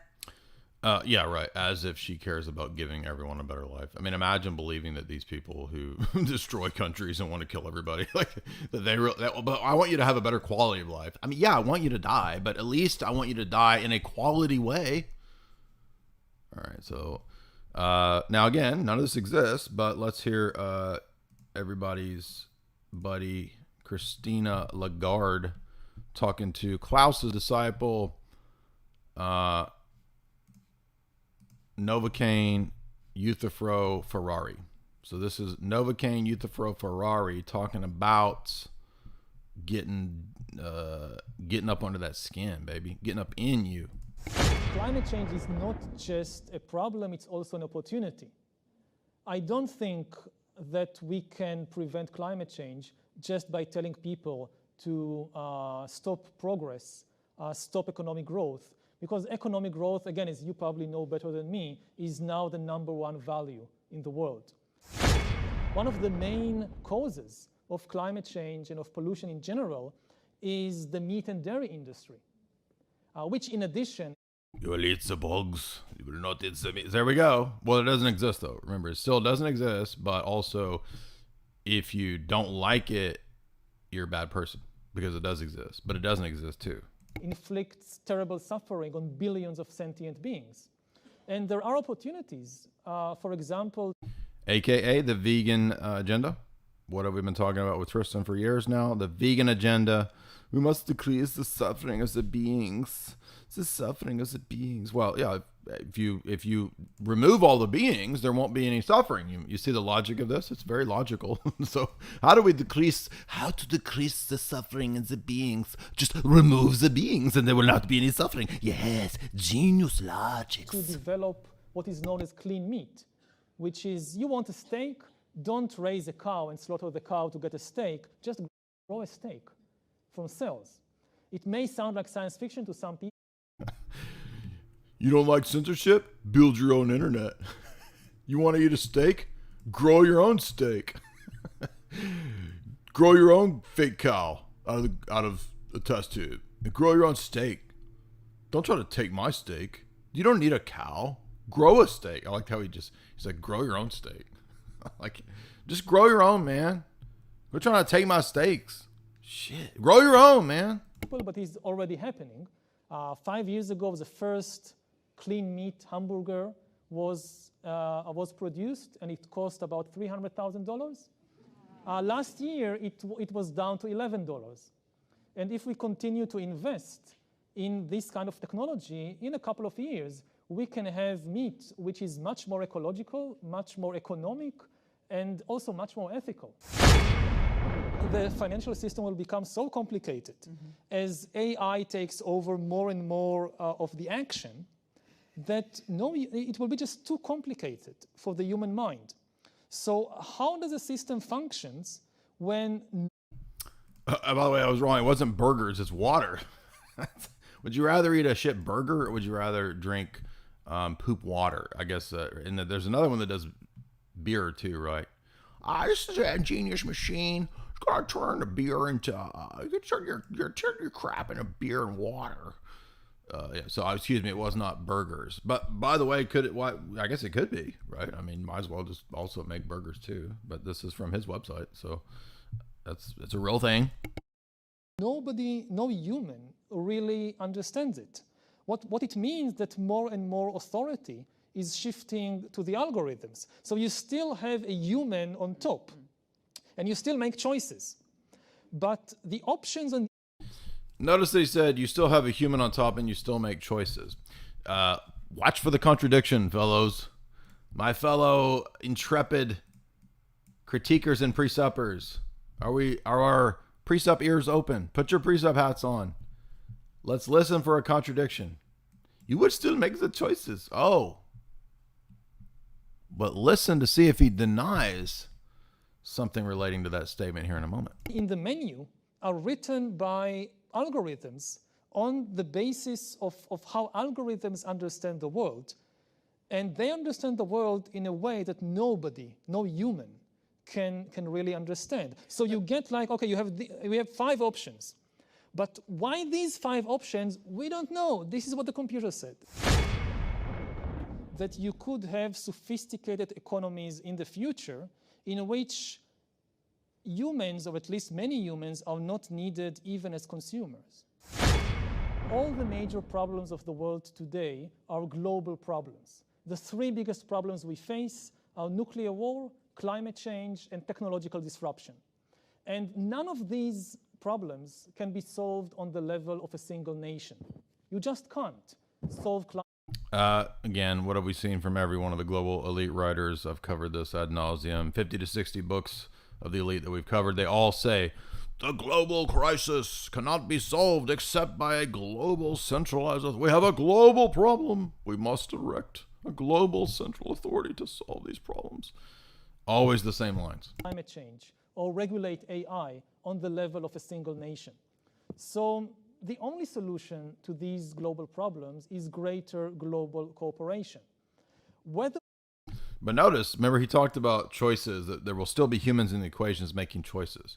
But we're going to point out a fundamental contradiction here in a moment.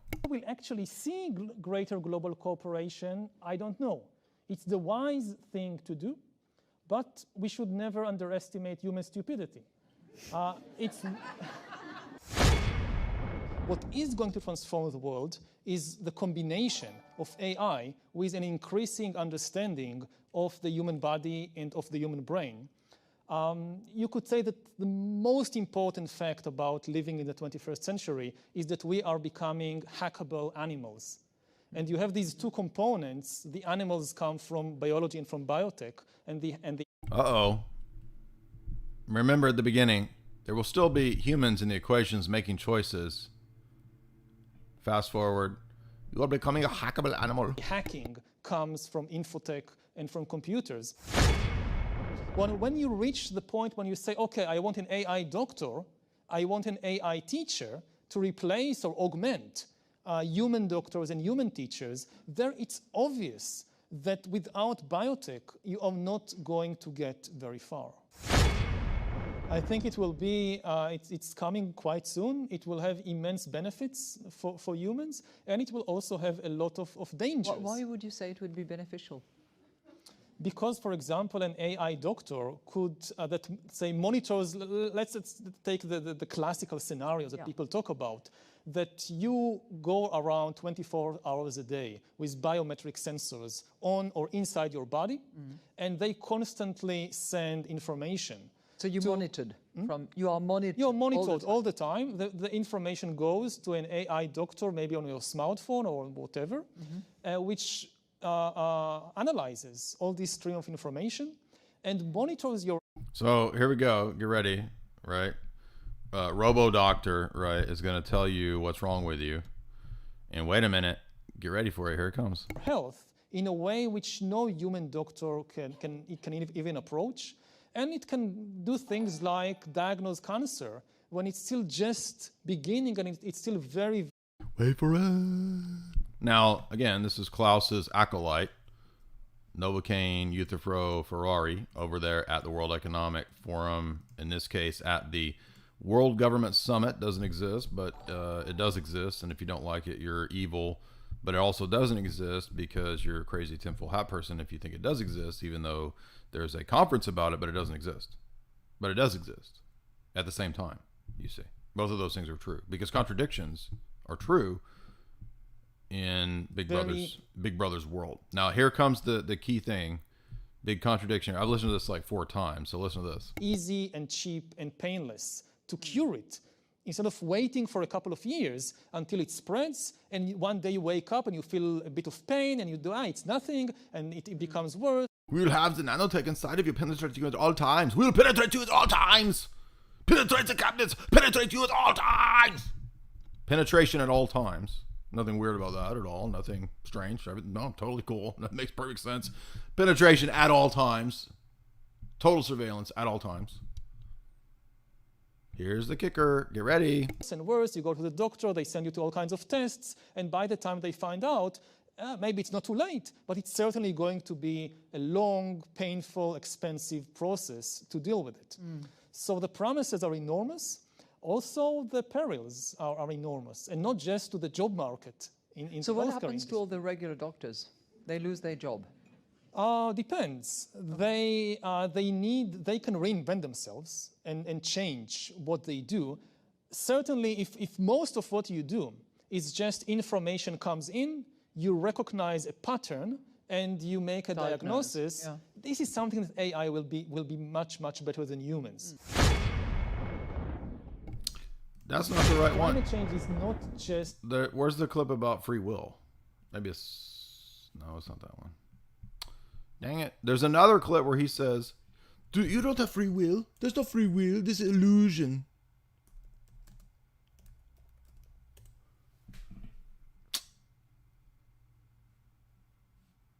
Here it is. Okay, this will work.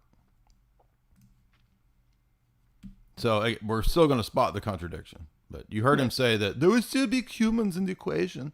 By the way, there's not free will. Even though they would be making choices, but there is no choices. Are now hackable animals.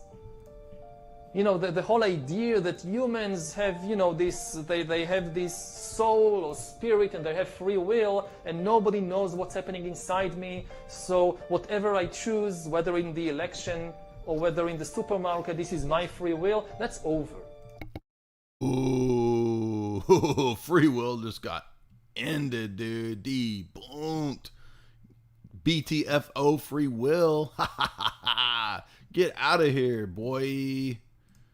Go back to your mama's house, free will. You just got ended. You got debunked.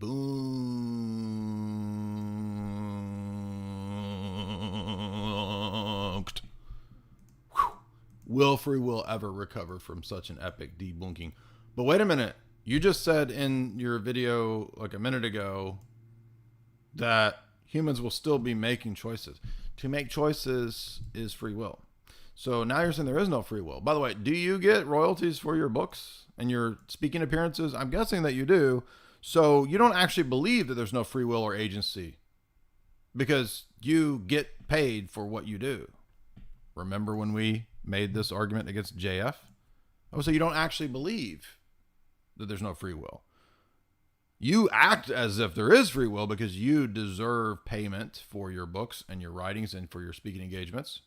But you argue as if there is no free will as a form of psychological warfare. Free will, that's over. Today, we have the technology to hack human beings on a massive scale. Yeah, I mean, everything is being digital. But wait a minute. Remember this, none of this exists. Right. It also doesn't exist. And if you talk about it, you're crazy, even though the wealthiest people on the planet openly talk about it. Again, it does. Guys, it's not real. And you're crazy if you think it's real. But if you deny it, you're a bigot because it's a good thing. Because it is real. Everything is being monitored. In this time of crisis, you have to follow science. It's often said that you should never allow a good crisis. Follow this. Trust the science. Right? It's not a religion, but have faith in the science. Have faith in the science, which is not a religion, which is faith-based, but is factual, but is faith-based. To go to waste, because a crisis is an opportunity to also do good reforms that in normal times people will never agree to, but in a crisis, you see, we have no chance. Oh, haven't I said that about 100 times from reading the Global Elite books, that crisis is a justification for the radical measures, which are made up and engineered crises, which allow for the justification for the radical measures. So let's do it. So everything I tell you, he says what I say all the time, but I'm crazy. But also, I'm not crazy because it's real. But if you don't like it, you're evil and a bigot because it's a good thing, but it's also not real. Vaccine won't help us go the to vaccine the test, of course. will help us, of course. It will make things, you know, more manageable. Surveillance, people could look back.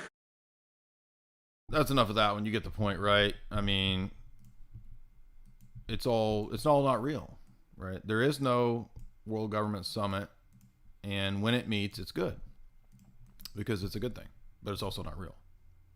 But it's also a good thing because it's not real. You know what that means? Musical interlude. Penetrate the cabinet.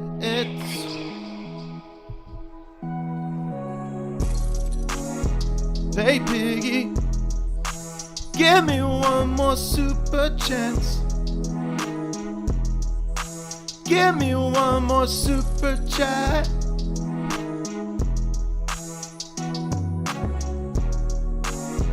Hey piggy, give me one more super chance.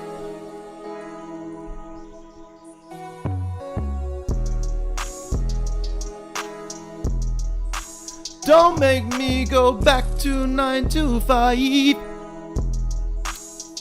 Ooh, ooh, ooh, ooh. Hey piggy, don't make me go back to 9 to 5. Ooh, ooh. Hey piggy, don't make me go back to 9 to 5. All right, let's read a couple of these super chats with my pay piggies in the background. My pay piggy backup group in the background doing falsetto the whole time. What do we got here? Who we got? Let's see. First super chat is Valentine. And then we're going to do our UFO alien mini doc that looks fun. Valentine, $5. Jay, I first found you on the I'm Doing Great podcast. Yes, thank you. Glad that you got to see me there. Welcome to over here from there. Now I've lost the super chat. There we go. I've been listening to you ever since. See how this love affair works? Now we are in a relationship in a purely platonic way, and I am serenading you with my new R&B song. Thank you so much, Valentine.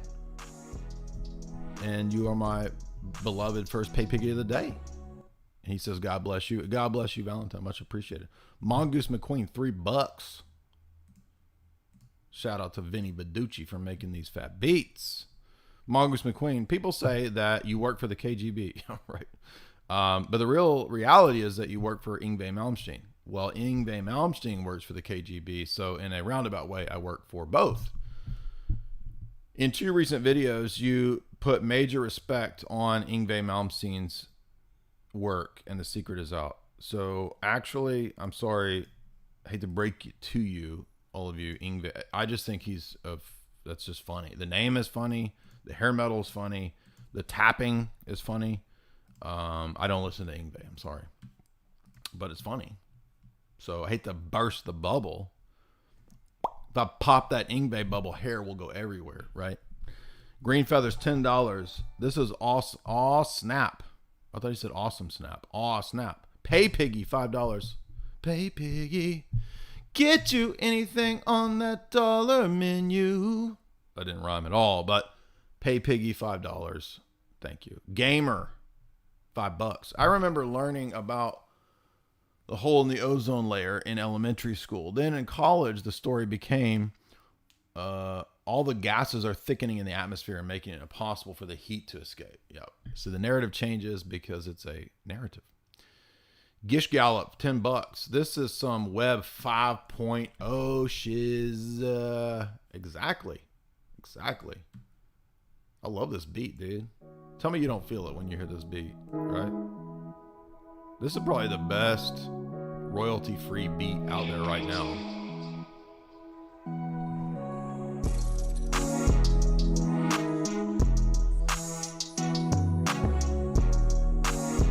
Hey, Piggy, I want to feel alive.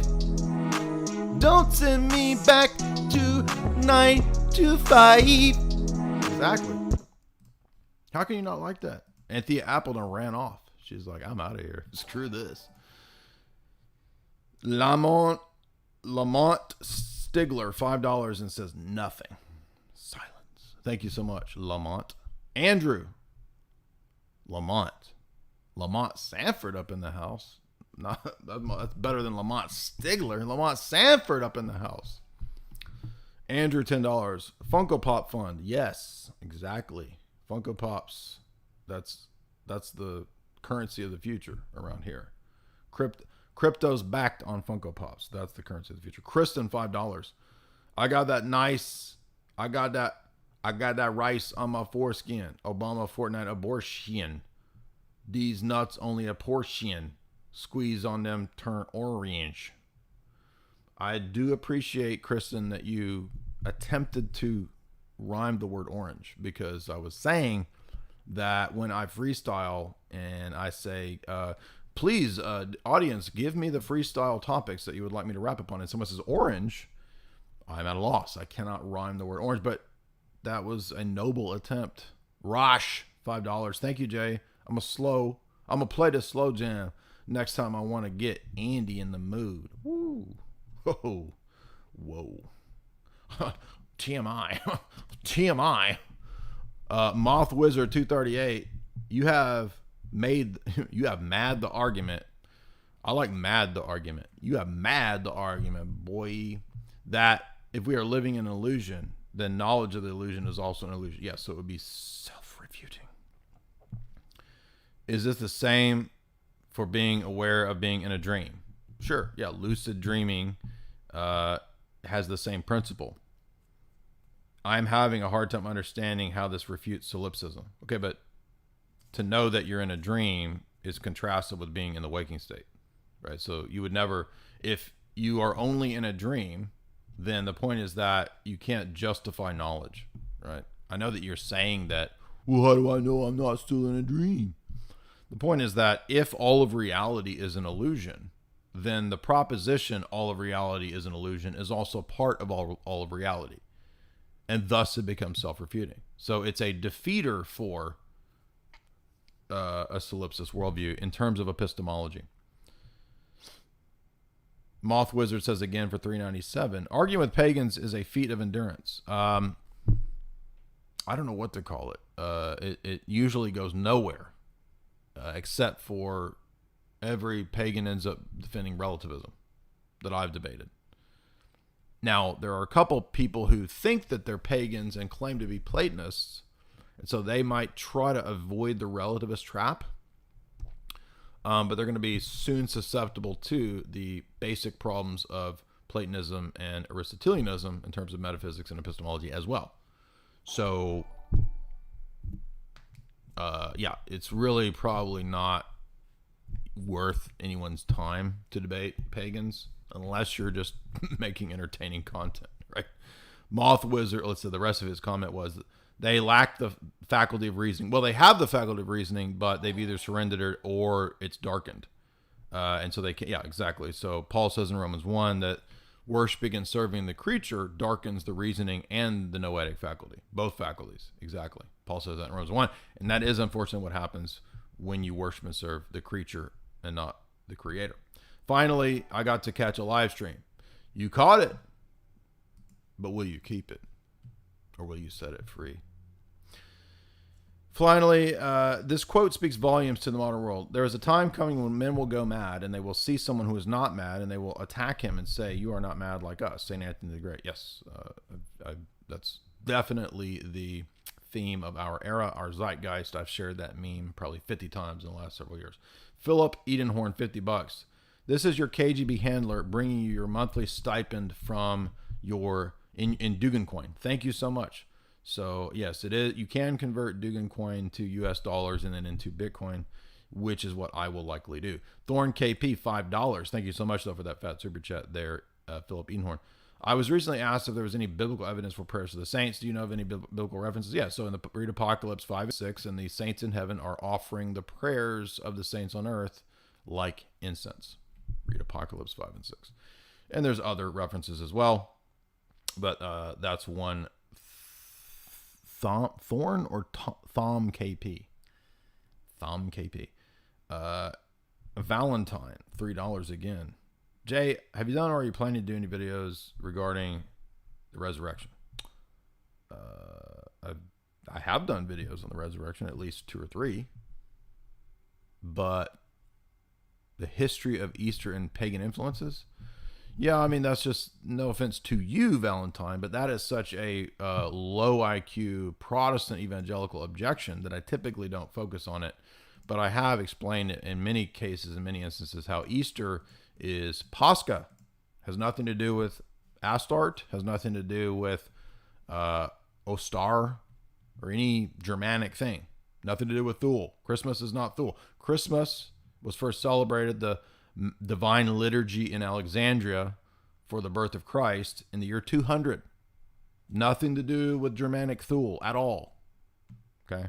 And it's very easy. Go look up what in the Orthodox Church Easter is Posca. Over. Panos. Shout out to my boy Panos. What's up? He's got those sweet Greek lungs. Except he doesn't do that. He does, whoa.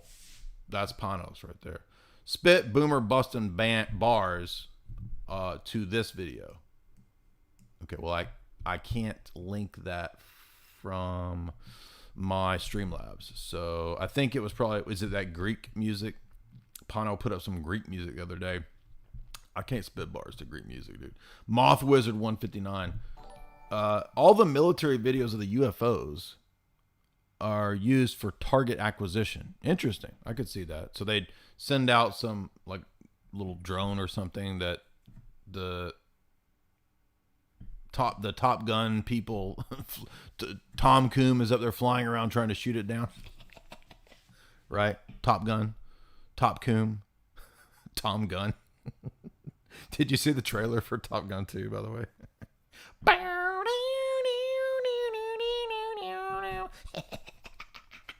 Tom Coom's up there laughing, giggling. He's up there giggling in them planes. Tom Coom, why are you driving at the sound of speed? Giggling. Flying upside down. Shooting at targets. Crazy old Tom Coom. Get down from there, boy. Get down to go. You got a Scientology meeting to go. Get down. Come, Tom, you get out of that sky right now. Get down here and clean up your Scientology mess that you made. Up there giggling, flying upside down. Asia, but on the continent, $10. I just want to say thank you for pointing me in the direction of the Transcendental Argument for God and the Russ Mannion paper. Yeah, by the way, there's more Russ Mannion papers. There's like 3 of them, and they're all interesting and worth reading and good. I'm still researching this, but I feel like I am in the right direction. I just ordered Esoteric Hollywood 1 and 2 from your website. Well, there you go. Right. That's the real books to get. Now, of course, Esoteric Hollywood doesn't have anything to do with tag, but I do appreciate you supporting what I do. And of course, you do get signed copies, right? You get these beautiful bad boys right here, right here. These bad boys come signed. And you can't get that from Jeffrey Bezos. As much as Jeffrey might be up there trying to forge my signature, right? Like an elementary school kid trying to forge his mom's signature so he can go on the freaking field trip, right? Jeffrey Bezos cannot mimic my signature on those books. So don't get them from Amazon. Get them from my website. Isaac, $3. Jay, I love your content. Have you thought about making videos critiquing Kabbalah? I have done many videos critiquing Gnostic, Neoplatonic, and Kabbalistic systems. So I don't feel the need to constantly, every few months, rehash. It's just like Gnosticism. How many times do I have to make a Gnostic video? I'm not mad at you, Isaac. I'm just saying. Kabbalism is literally just Gnosticism and Neoplatonism. Therefore, refer back to my many videos refuting Kabbalism and Gnosticism and Neoplatonism.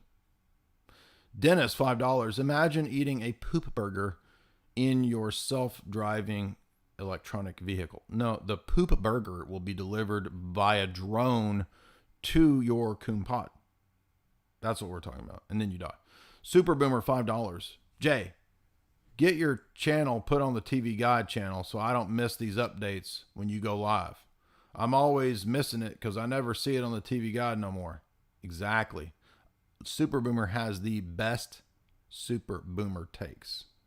And he's absolutely right that until I get this show listed in TV Guide, I should not expect the due respect from my boomer market niche audience. Symbolic memes, $3. You mans are now penetrable animals. Exactly. The Rookie, $10. Here is $10. Please stop singing. Oh, you know what happens when somebody requests I stop singing and they send me money.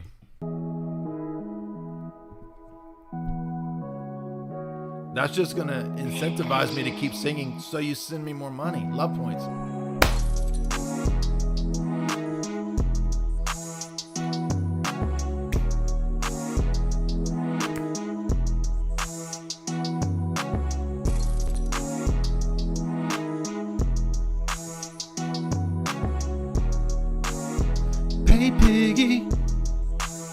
Give me one more super chance. Hey piggy, give me one more super chat. Hey piggy, don't make me go back to 9 to 5. 9 to 5 ain't no way to be alive. So that's what you get. So you ask me to stop singing and you give me money, you will get more singing and I will get more money. But thank you for that, Rookie. Circus Honk, $5. Is there any update on speaking with Chris Langan? So I've messaged them many times and we have said that it would occur and then I haven't heard back. So, but also sometimes people heard they're not the easiest to get a hold of. So his wife, I think, sort of does the booking and all that. So they probably just forgot because it was months ago. But I mean, I'm always open here to have these kinds of conversations. Patrick, $3. Please take my money. You got it, buddy. Oh, yeah. Harry Berry, $1. What are your thoughts on... not a big fan of that guy, so I'm not going to talk about that. But thank you. Is human milk vegan? $15. Young Boomer. Soy Coomer. All these bitches hate me because I got no sense of humor. What's best in life? To self-refute your arguments. Okay, that didn't rhyme. Time to make vegans go cry in their coffin apartments. Okay. All right. Okay. Petty, $5. There's a book written by Pascal Bernardin called Machiavelli Pedagogue, where it shows that psychopedagogical studies at the UN during the Cold War were used to change how people learn. Interesting. I will have to make a note of this. Sounds like an interesting global elite text. Machiavelli Pedagogue. Pascal. That's a name right there. Pascal Bernardin. Sounds like a villain in a freaking comic book or like a movie. That's a villain name right there. Moth Wizard 397. All right.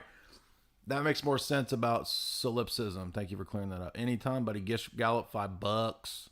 What is your advice for a materialist atheist in the process of reasoning their way to Orthodox Christianity but cannot emotionally connect with the idea of a God that is really believe it in the bones?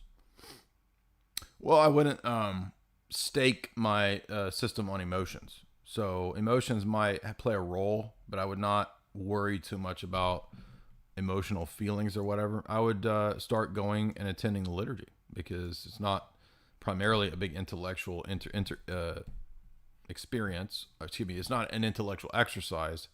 It's kind of supposed to be a direct personal experience, which occurs in the liturgy. So the easiest way to soften up one's heart is to start attending the liturgy.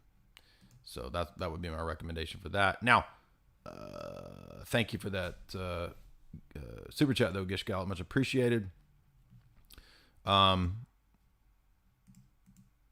That's the best answer to that. Now, a little bit of a ending salvo here. We're gonna watch this mini doc from our bro over at Slow Boy Whiteboard, and of course, that's a familiar looking image there, familiar figure. That's, oh, what do you know? It's my whiteboard. Exactly. So my whiteboard has its own Slowboy channel. Shout out to Slowboy Whiteboard. No, it is not me. Everybody always assumes that I run all my Clips channels. I know this is Jay. I know this is your channel. No, I don't run any of the Clips channels. I told people all the time, go clip and make as many clips as you want. Put them all out there. I don't care. From the public material. So no, I don't run my Clips channels. I don't know who any of the people are, but I love the people. I don't even know them and I love them. See how it works around here? It's a big love gang in a wholesome way. Don't be a sicko. So this is a neat little, it seems like it has a kind of an evangelical tint to it, but it was still pretty good, right? And it illustrates, even though it's some kind of evangelical thing, it does illustrate overall the basic approach that I take to this question. And it's going to be relevant when we cover next up C.S. Lewis's Space Trilogy, which presents the aliens as demons in a fake conspiracy. Well, it's a real conspiracy, but it's a deception to get people to accept the alien worldview, which is, oh, if you'll just kill everybody, then we'll help you with alien technology, blah, blah, blah. All this nonsense, right? All this, it's just, the aliens just happen to promote what Klaus and the World Economic Forum. I mean, come on, guys, really? You can't see this? All right, so let's watch this. And I will be commenting, and so this, again, I have no idea who made this, or what. It's just pretty good. All right, so let's do this.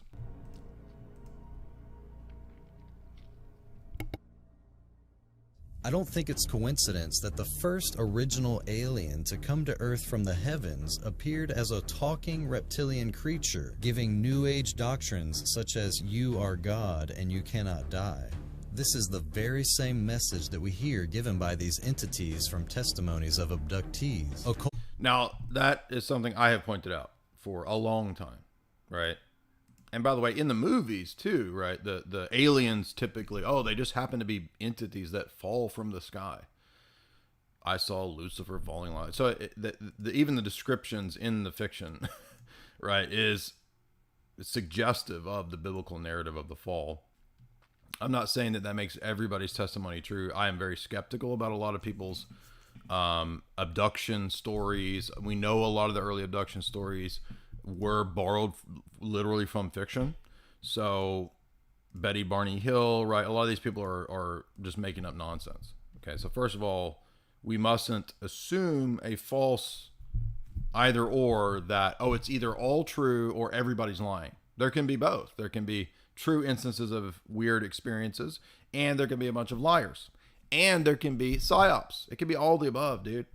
Let's not be simplistic in our thinking. Aleister Crowley was a self-professed wickedest man alive, and he drew a sketch of a demon that would often visit him.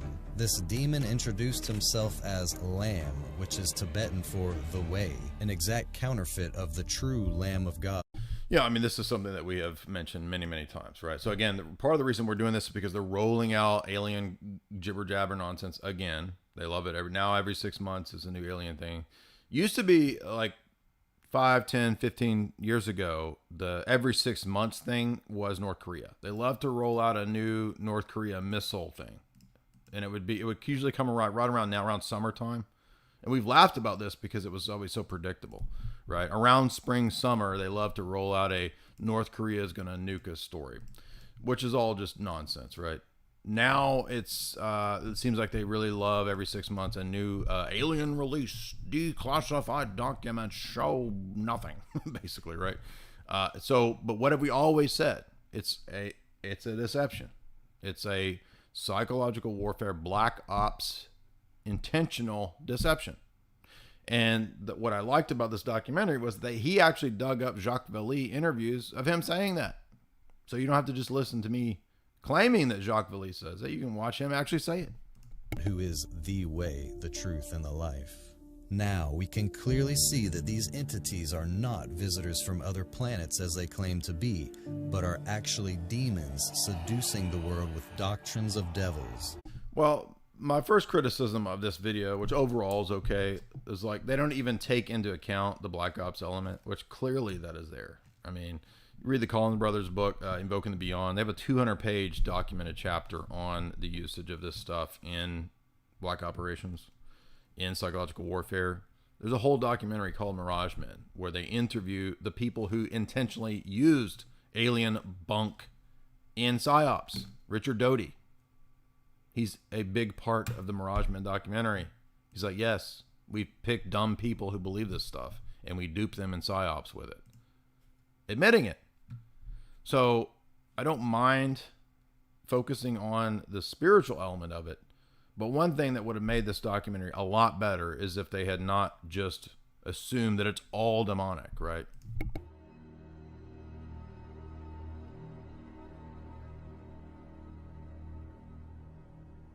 Just because there's a phenomena or an object up there doing weird things, it's not, we shouldn't jump to the logic, oh, well then clearly that's something supernatural. No, it's probably advanced technology, right? Or some other thing, a weather balloon, something like this. A lot of the cases are that, okay? Or a drone. They're not all that, but many of them are.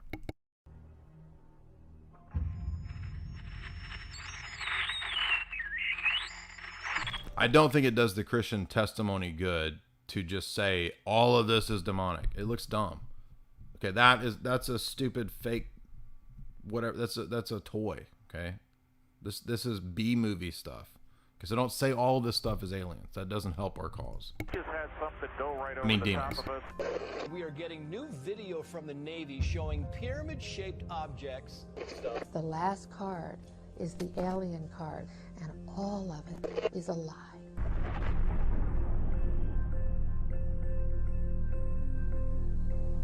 Frankly, there are a lot more sightings than have been made public, movements that are hard to replicate, that we don't have the technology for. They're just claiming that we don't have the technology.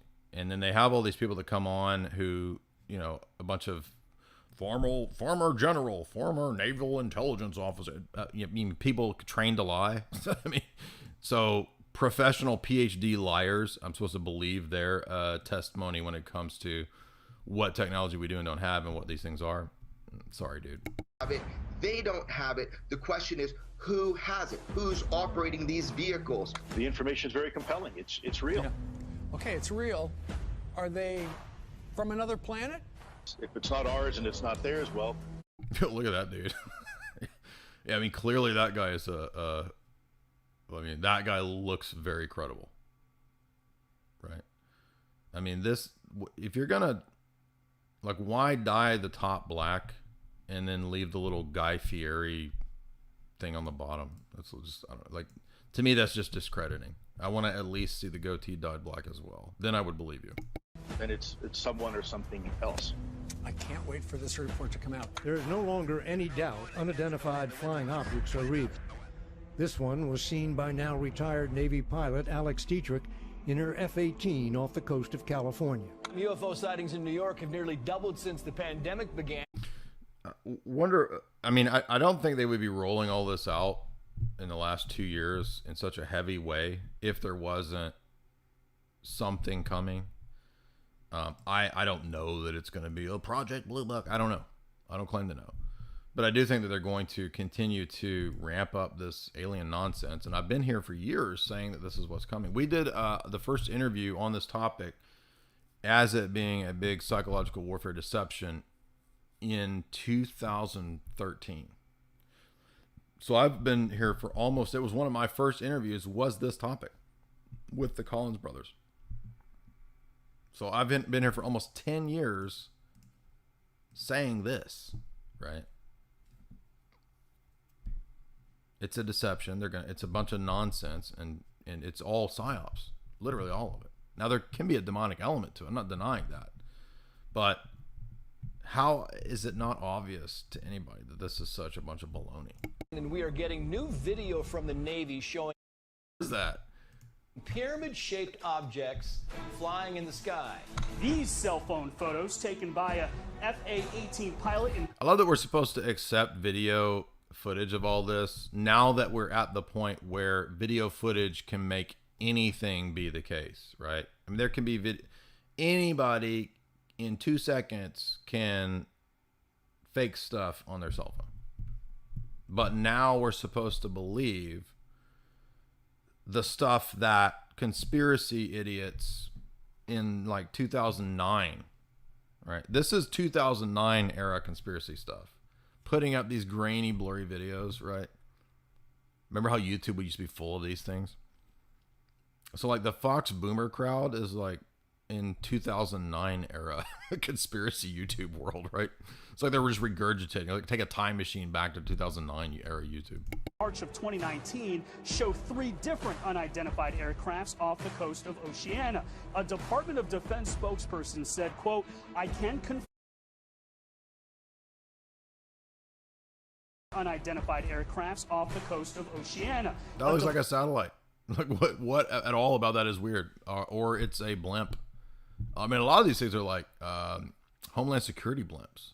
Remember when years ago they were the alien videos were going viral of Homeland Security blimps, and they even said it's a Homeland Security blimp, and the idiots on the internet were like, "No, they're covering up for the dude." That's nothing. That is nothing. Department of Defense spokesperson said, quote, I can confirm that the referenced photos and videos were taken by Navy personnel. The Oh yeah, right. So the Navy doesn't lie, by the way, right? They don't do psyops, even though they're the top of the psyops when it comes to the government doing psyops, the Office of Naval Intelligence. They don't lie, though. They're telling us the truth. I mean, imagine believing this. Like, who can be so dumb as to believe this? And especially, so a lot of the boomer crowd that watches Fox News, they were in the military. Don't they know the military lies all the time on a mass scale? I mean, warfare is about deception. I'm just sort of mystified. I can't process the people who know that government and military and warfare is based on deception, but they believe this stuff. I'm just like, I can't fathom. I don't understand. Identified Aerial Phenomena Task Force has included these incidents in their ongoing examinations. A U.S. intelligence report on UFOs is expected to be released very soon. The long-awaited Pentagon report on UFOs. Okay, I know. I get the point. So I wanted to find out for myself. Okay, what dude, this was come on. all about deception. Let no man deceive you by any means. And in Revelation 12:9 it says, and the great dragon was cast out, that old serpent called the devil and Satan, which deceiveth the whole world. What kind of deception would it take to deceive the entire world? We're talking about different nationalities of people with different cultures, different religious ideas, and different worldviews. How on earth could there be one giant deception that would deceive everyone on the earth? Revelation 13:13. Now this is getting a little too end time speculative here, which, you know, evangelicals love to do this. I'm not saying that it's totally impossible that there couldn't be an alien deception that's part of an end time scenario. It's entirely plausible.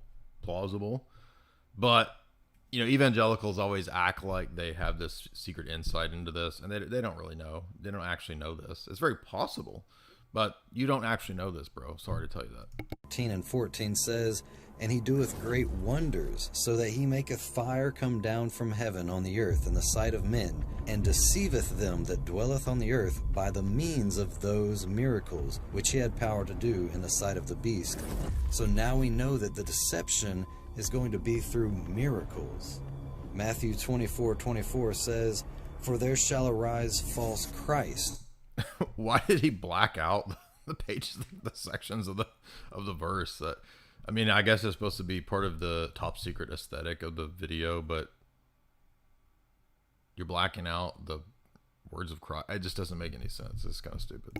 And false prophets, and shall show great signs and wonders, insomuch that if it were possible, they shall deceive the very elect.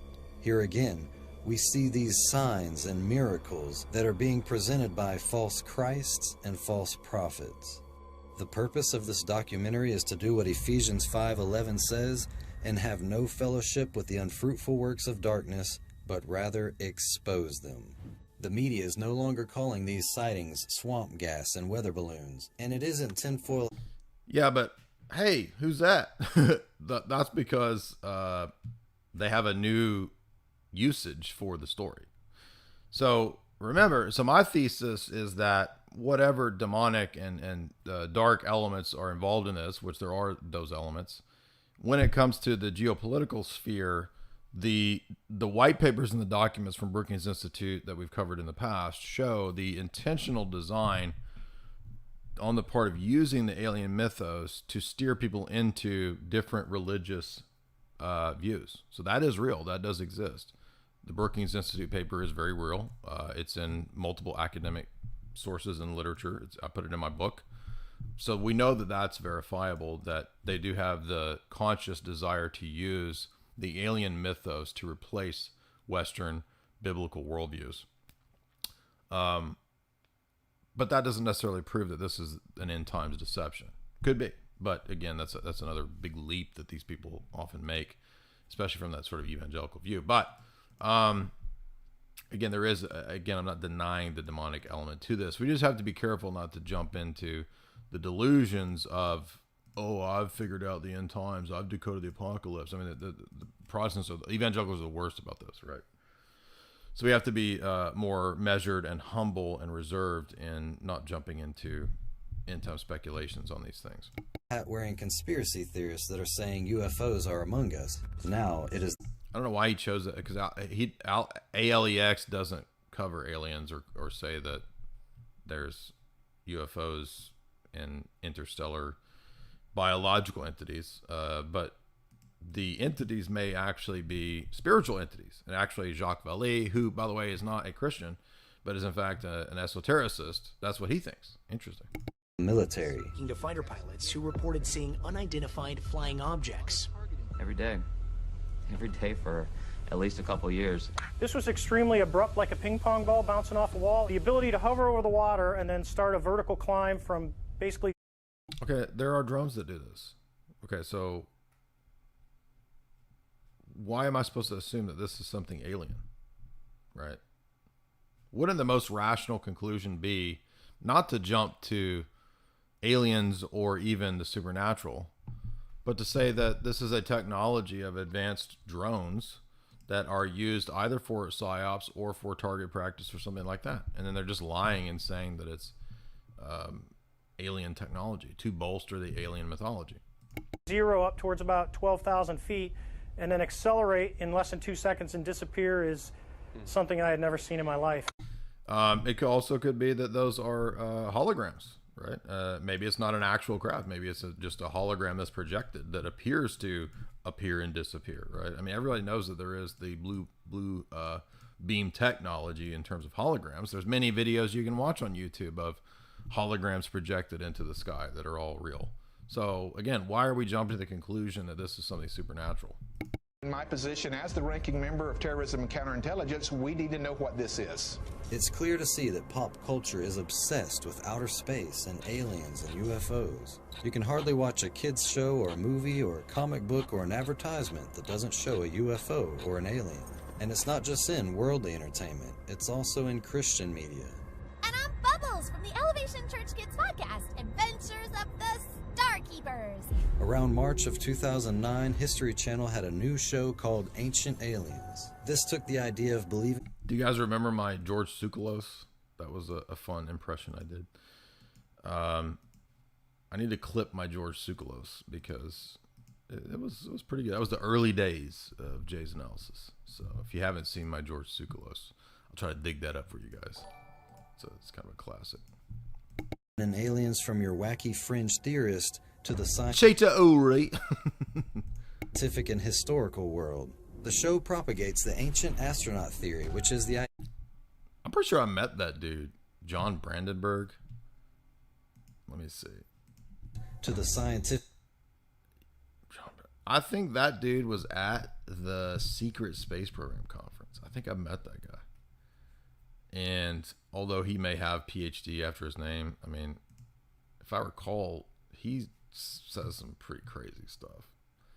So maybe he is. I don't know. Maybe I'm thinking of a different dude. There was some dude lecturing about like nuclear warfare on Mars or something. It was just crazy, but maybe it wasn't that dude. I don't know.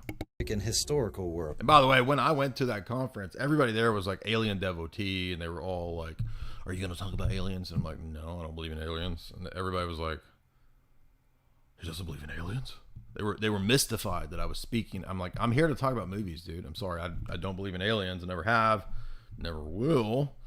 That was a big letdown to those people. Like they were really let down that I wasn't there to tell them that the aliens, the Pleiadians, are coming to rescue us. I mean, the show propagates the ancient astronaut theory, which is the idea that ancient civilized cultures were actually higher advanced technologically than we had ever thought. They show ancient sculptures that depict men wearing suits that look like astronaut suits. They show ancient artworks and etchings and sculptures that resemble ancient alien soy face,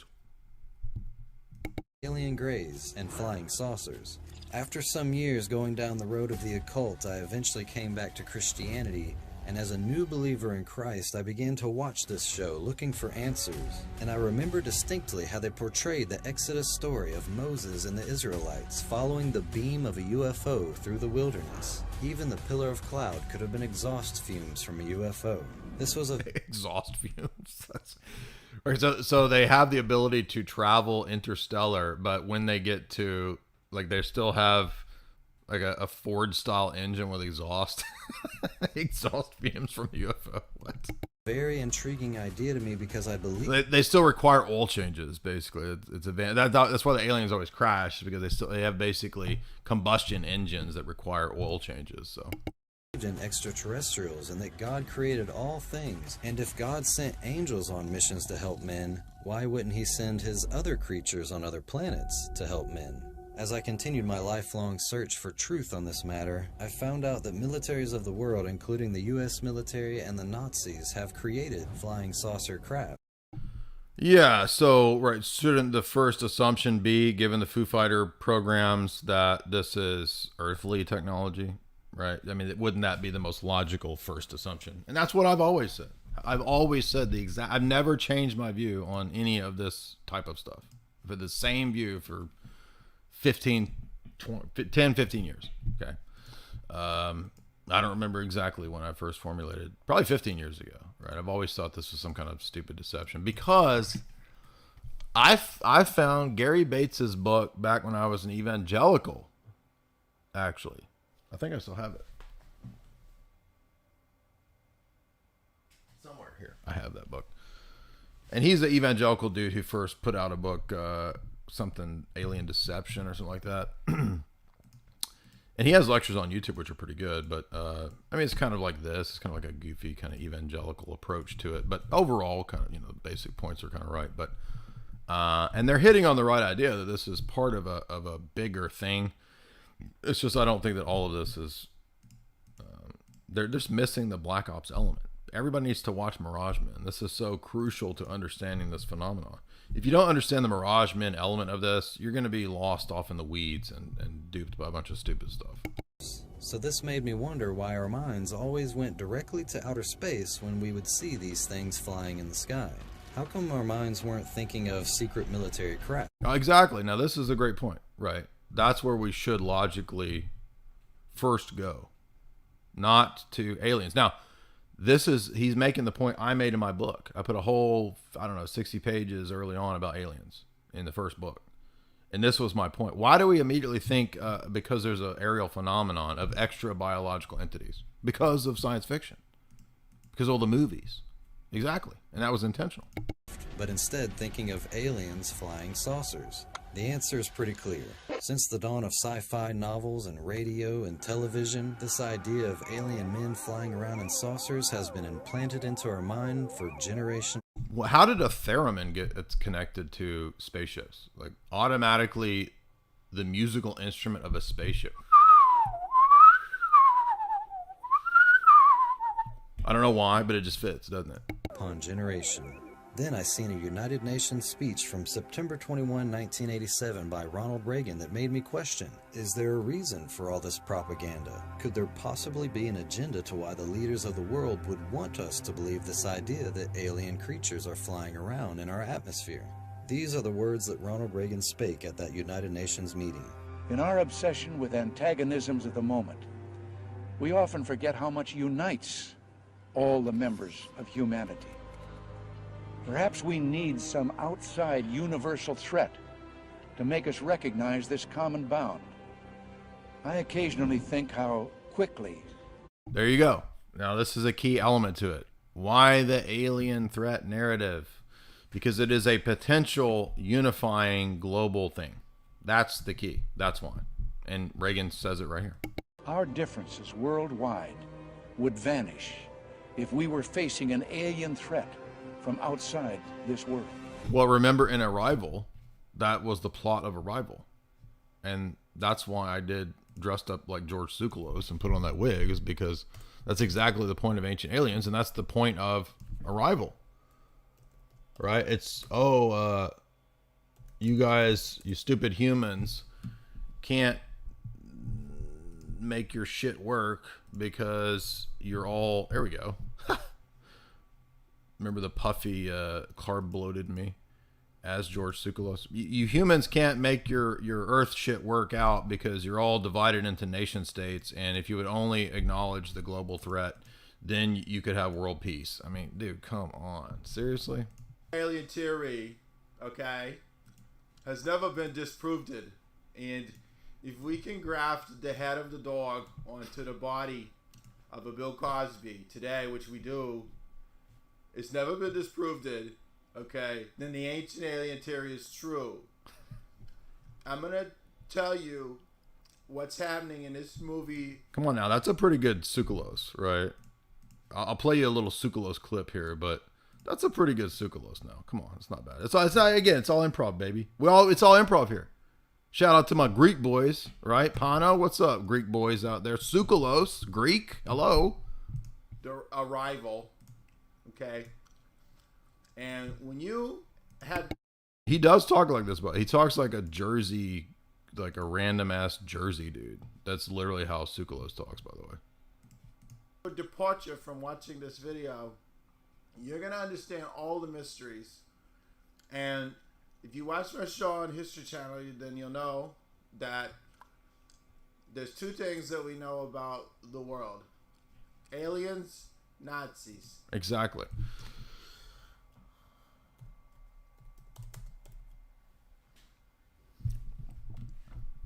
Tsoukalos, did I spell that wrong?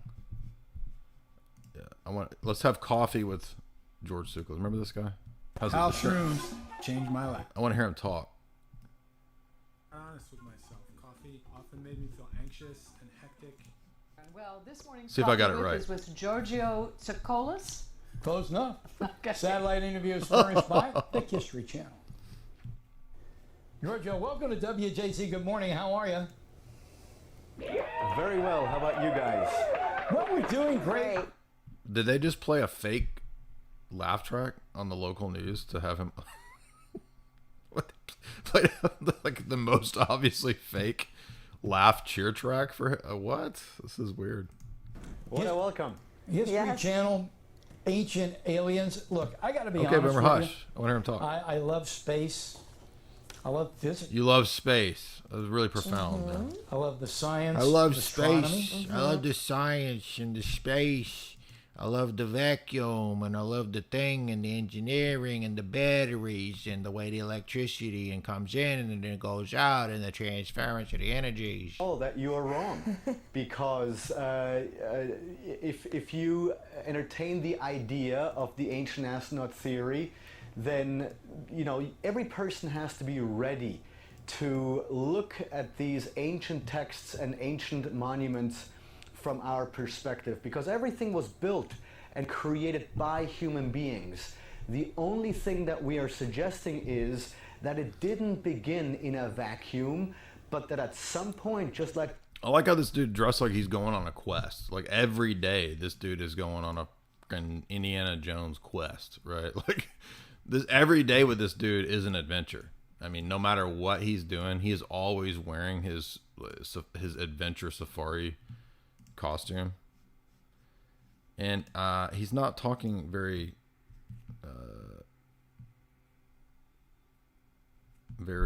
Jersey there. I don't know if I'm looking for a better older interview. Maybe he saw my impression. He was like, do I really sound like that? I need to stop talking like that. I think I was making fun of this Alienígenas Ancestrales es una serie de... Whoa, dude. Here we go. Let's try this. You recognize the man even if you don't recognize the name. Here, let's refresh your memory. Aliens. And behind the meme. Other than the fact he kind of looks... That dude has some smooth ass skin, dude. I need to find out what moisturizer he's using, because I am not using the right skin stuff. Though it's not clear how much of that joy comes from shouting. Shut up, dude. Members from Let him porn talk. Stars, Pricks Beeble, and we have absolutely no idea why she's... What is this? Man, other than the fact This guy gets 1 million views. What even is this? It's not. It's that nothing. she herself seems to have alien obsessive. Whoa, dude. Actually, That's a dapper Dan there. but he's not even the most famous. Shut up, dude. Let him talk, man. I want to hear him. I want to vindicate my impression. Why doesn't every All home right, in the forget US have this. solar This is a panels? waste of time. And yet I ask you, is Now I'm an going to be alien force exposed. already My among impression us? was all Ironically, lie. 32 years later, on December 20th, 2019, President Trump... There was some old clip of him where he sounded like just some douchebag in Jersey. I don't know. Unveiled the newest branch of the military. Because space is the world's newest warfighting domain. The United States Space Force. So now the military is protecting the land, the sea, the air, and space. But it wasn't until the COVID pandemic hit in 2020 that things began to get... I think part of the UFO crap was to justify probably the Space Force stuff, right? Bring the home world. That's probably partly what was going visitors. On here. For ancient astronaut theorists. Remember, because Trump was making a big deal about Space Force, space-based weapons, Space Force. The answer is a resounding yes. The big revelation will not be, do they look like us, but we look like them, because we are their offspring. But let's look at some of the spiritual aspects of this phenomenon. In 1917, on the 13th day of the month from May to October, 3 shepherd children said that they saw an apparition of the Virgin Mary. Some Catholic theologians believe was the Virgin Mary. On October 13th, 1917, a crowd of 70,000 gathered to see this apparition. 70,000 people. I just did a video on Fatima. I'm not going to rehearse all of it. You want to watch my Fatima video, go watch the Fatima video from a week ago. I covered my Fatima view. So go watch that. I'm not going to rehearse all that. Came to this same sheep pasture. As the crowds raised their eyes to heaven in prayer, they would witness the promised miracle, confirming everything that the children had said. They saw the sun dance. This spiritual apparition appeared as a glowing disc flying around in the heavens, much like many of the UFO sightings. And people said that they saw a spinning silver disc. The kids were given 3 messages. The 3rd message apparently talks. Why is he talking about Fatima? So he has an ancient alien take on Fatima. Of course he does. That's funny. About extraterrestrial life. Many people involved in the New Age belief. Look at this chick. There's always people on YouTube who are like, you need to go talk to so-and-so. Right? They'll be like, so-and-so has 100,000, 200,000 subscribers. When are you going to have a conversation? And every time I go and look, it's a chick that looks just like this. It's like, what do you think me and this chick are going to talk about? She's going to be like, so like, the Atlanteans, they had gummy bear skin and like they were bouncy like gummy berry juice.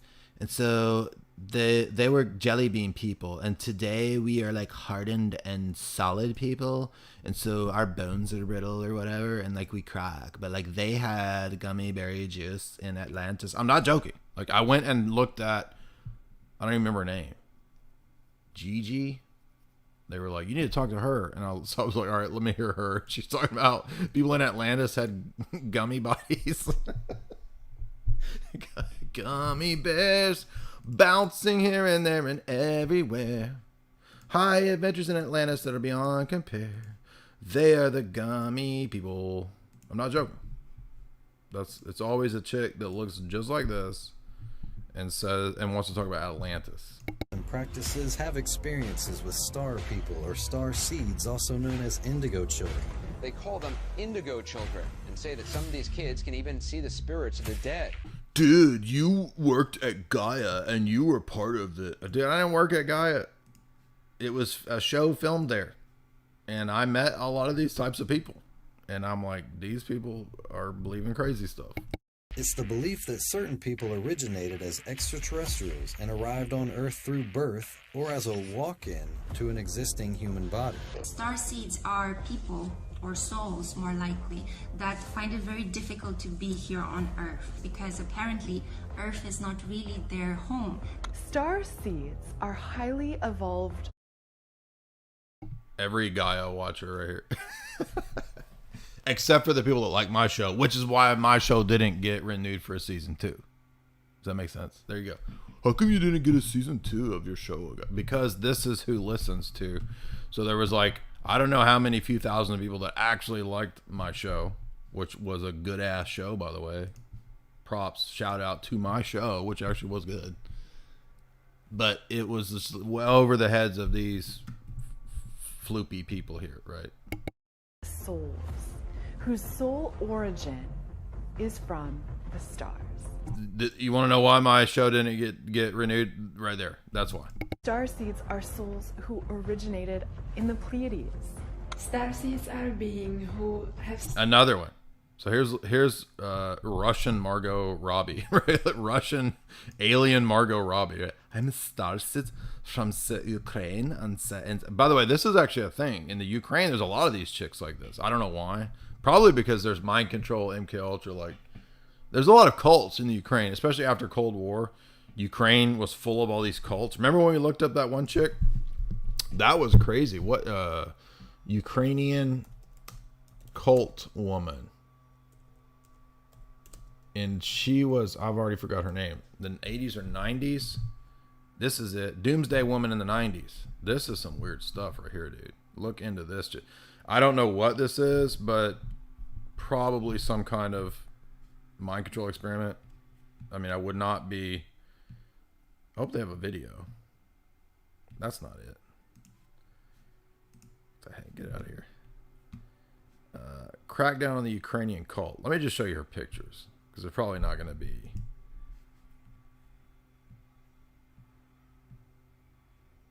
Well, now there's no pictures. What the heck? Okay, Ukrainian cult leader. This is crazy looking. You got to see this. No. Come on now. Does anybody remember her? I think it's this.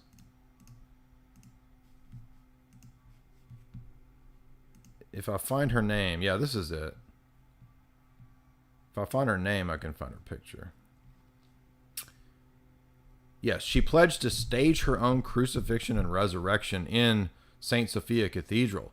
She was reported to be a follower of the Great White Brotherhood, so she's like into this weird Blavatsky stuff. Yeah, this is it. So immediately after the collapse of communism, her cult flourished. She ended up getting like 150,000 followers. She recruited a whole bunch of people out of Orthodoxy, which is weird.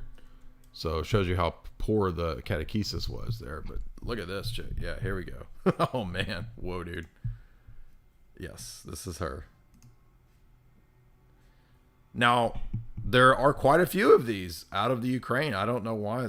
It seems to be once the Soviet Union collapsed, it became a kind of a hotbed for cults, fanatics, crazy doomsday stuff. But I mean, look at this chick. What? Whoa, dude. Yep, that's her. Maria Devi Christos.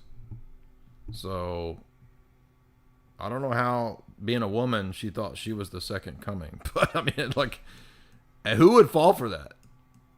I mean, you got to be like, how ignorant do you have to be about Christianity to think that this goofy woman is the second coming of Jesus? I mean, dude, like, what is wrong with people?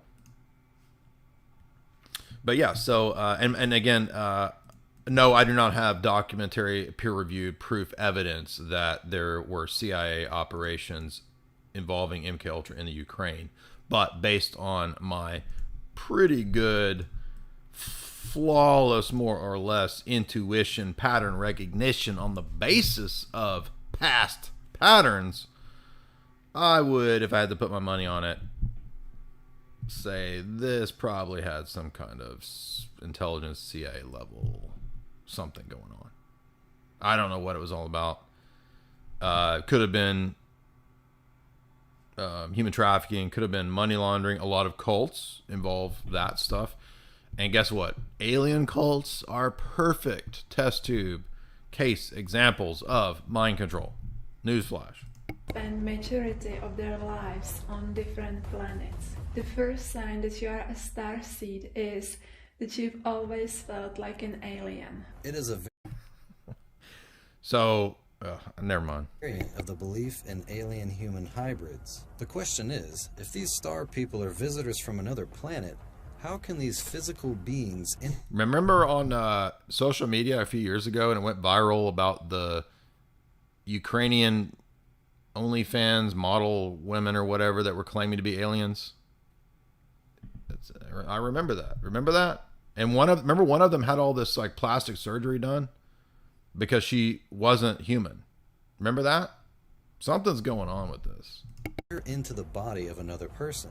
This actually sounds more like the accounts we hear in the Bible of unclean spirits entering into human beings. Luke 11:24 says, When the unclean spirit is gone out of a man, he walketh through dry places, seeking rest, and finding none, he saith, I will return unto my house whence I came out. We see that it is actually an unclean spirit that can enter into the physical body of a human being, whereas physical beings from another planet seems a lot less unlikely to be able to enter into the body of a human. Roger Morneau, later in his life in the early 90s, shared his testimony of how he was involved in a secret society of demon worshippers, and he said that a satanic high priest told him that the Grand Master, or Satan, had a deception plan for humanity, that demonic spirits would pose as visitors from far distant galaxies. He also said that it would be during a time of great calamity on the Earth, and when New Age beliefs were running rampant. Roger, when I was a teenager back in the 1970s, I remember a song that came out talking about the age of Aquarius. This might have been her. I don't think this is her though. There was another woman that was even crazier looking than this. It might have been this chick though, who thinks she's an alien or. Thing that was coming up. One of the major deceptions of the last days. And the priest. I don't know who Roger Morneau is, but this guy's probably not the best choice for your former occultist. She's I mean, if he ends up in the Seventh-day Adventist thing, I mean, that's already, to me, that's totally discrediting. But does anybody remember this crazy? It became a huge social media thing. She got like millions of social media followers. And she was identifying as alien, and she had done all this plastic surgery, and she looked just like really creepy, dude, right? Like really weird. And I want to say she was like some kind of Ukrainian, cam girl or something weird like this. But it was all over the news, right? It was a huge viral thing. But it made me think of like, why is it all these Ukrainian? Maybe some mind control operation there. I'm going to skip Roger Morneau because I just don't think he's a credible person. But he basically just says, I was in the occult and we believed in alien deception, blah, blah, blah. Now, what is a trance medium? It's a channeler today. What is known today as a channeler? Channeler, yeah. Okay. So he does make a good point, though, that channeling and mediumship is usually where people are getting their alien messages, right? Which is either fraud or like possession, right? Because, you can trip your balls off in acid and interact with entities. You can, blast off on DMT and meet the Clockwork Elves, and they're going to tell you that you need to depopulate the Earth and believe that all reality is one and follow the dictates of the Clockwork alien people, and Earth will become a utopia. Shirley MacLaine's experience of getting involved with Spiritism and with the inhabitants of far distant planets in the galaxies, I taped the whole thing in 3 hours. And you were... Maybe it is the Ruski Barbie chick. Is that who I'm thinking of? Maybe it wasn't aliens that she was trying to become. There's another person that's trying to say that they're an alien. Maybe she was trying to become Barbie. Is that what I'm thinking of? Oh, we covered on Boiler Room. That's what I'm thinking of.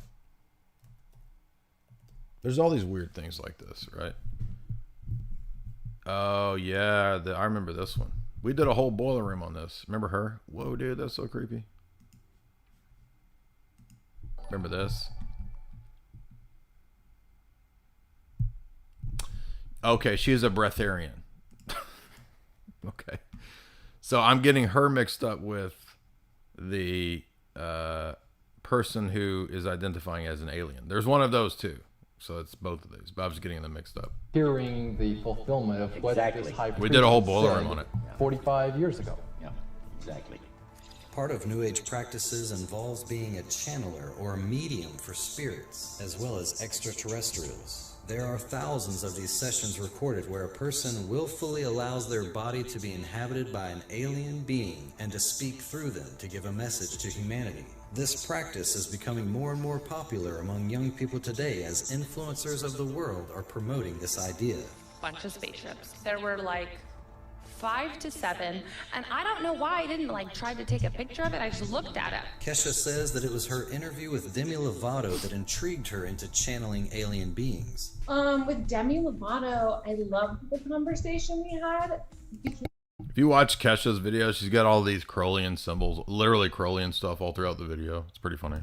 I mean, it's not funny, but it's like so obvious what these people are. And again, we come back to the Crowleyan ethos, right? The pop stars who all are into Crowley are the same ones that are all into aliens. She just turned me on to like a whole new, there are a couple books she mentioned and an app she mentioned that I immediately downloaded, and I made my family for Christmas. I was like, all I want for Christmas is us all to meditate and try to channel extra.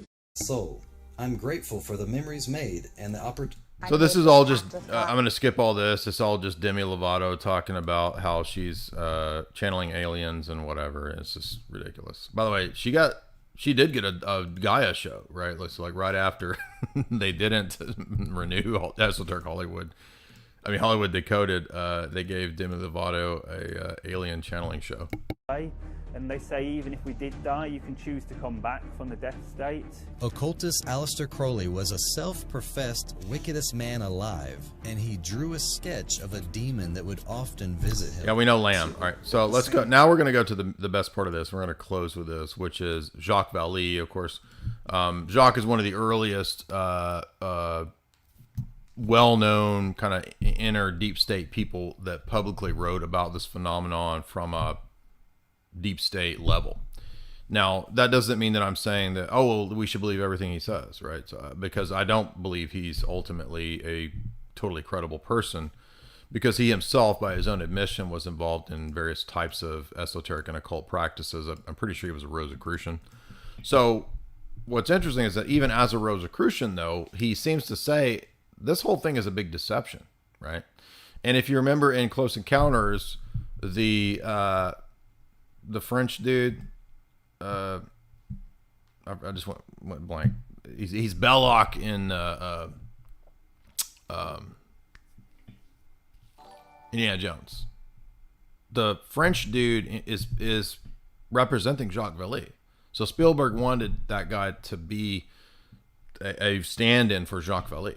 So remember that you can't get away from Jacques Vallée when it comes to this whole phenomena. He's crucial to this phenomena, and the weird part is that he literally like says what the phenomena is. It's a big deception, right? And he's not even a Christian. That's the crazy part. Called Messengers of Deception said this in an interview. In your books, particularly your most recent book, Messengers of Deception, which is many years old, you suggest that UFOs are deliberately trying to manipulate our subconscious mind to create a mythology in our culture about themselves, which is... Booyah! What have I been telling you? Right? Because he said it in the 70s. Because he was in on this stupid thing. Obviously, that's what it is. Of the reasons that they're both physical and concrete, yet very elusive at the same time. Do you still feel that way? I think that from my own point That's a freaking hairdo right there. Whoa, dude. of view, I'm going to be very disappointed if UFOs turn out to be nothing more than visitors from another planet, because I think they could be something much more interesting.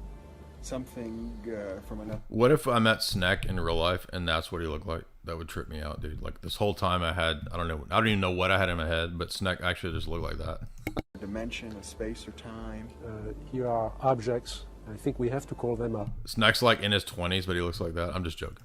Objects that are physical, that interact with the environment, that cause effects on the witnesses, on the psychology and the physiology of the witnesses, and leave traces on the ground, and yet are appear to be capable of manipulating time and space in ways that go beyond what our physics understands today. Eddie Bravo on a podcast with... Now, it's interesting. Eddie Bravo's going to say the exact same thing. So this is funny, where Jacques Vallée and Eddie Bravo both nail it. Joe Rogan talks about William Cooper, the author of Behold a Pale Horse, and how while working with the military actually believed in aliens and UFOs because he saw them with his own eyes, but then began... By the way, I'm not a supporter or fan of William Cooper. I don't understand why people find anything about William Cooper convincing. So, and every time I say that, people get really mad. The dude said that Jesus was a hologram. I mean, it's just like, why is this person credible? I mean, maybe he was sincere. I don't have any opinion on his motives. I just think that that's kind of an immediately discrediting type of thing. to wonder if he was being deceived. William Cooper, he wrote Behold a Pale Horse. He wrote that book. He's like probably considered the Helio Gracie of conspiracy theories. William Cooper, he was in charge of putting together the documents for these top secret Naval Office of Naval Intelligence meetings. He thought they're trying to get us to believe in aliens so they could fake an alien attack, so that'll usher in the New World Order. Because what happens if the alien... Yeah, so again, maybe William Cooper did change his position. I'm aware people say, no, he changed his views. Okay, fine, whatever. Okay, maybe, that's fine. Here we go with these stupid bots. Oh man, why do these always come like right toward the end of the stream? It's kind of weird, but whatever. Attack, we all unite. In all the movies, you see them in the movies like, oh, they're attacking, let's call China. We're all together, we all unite.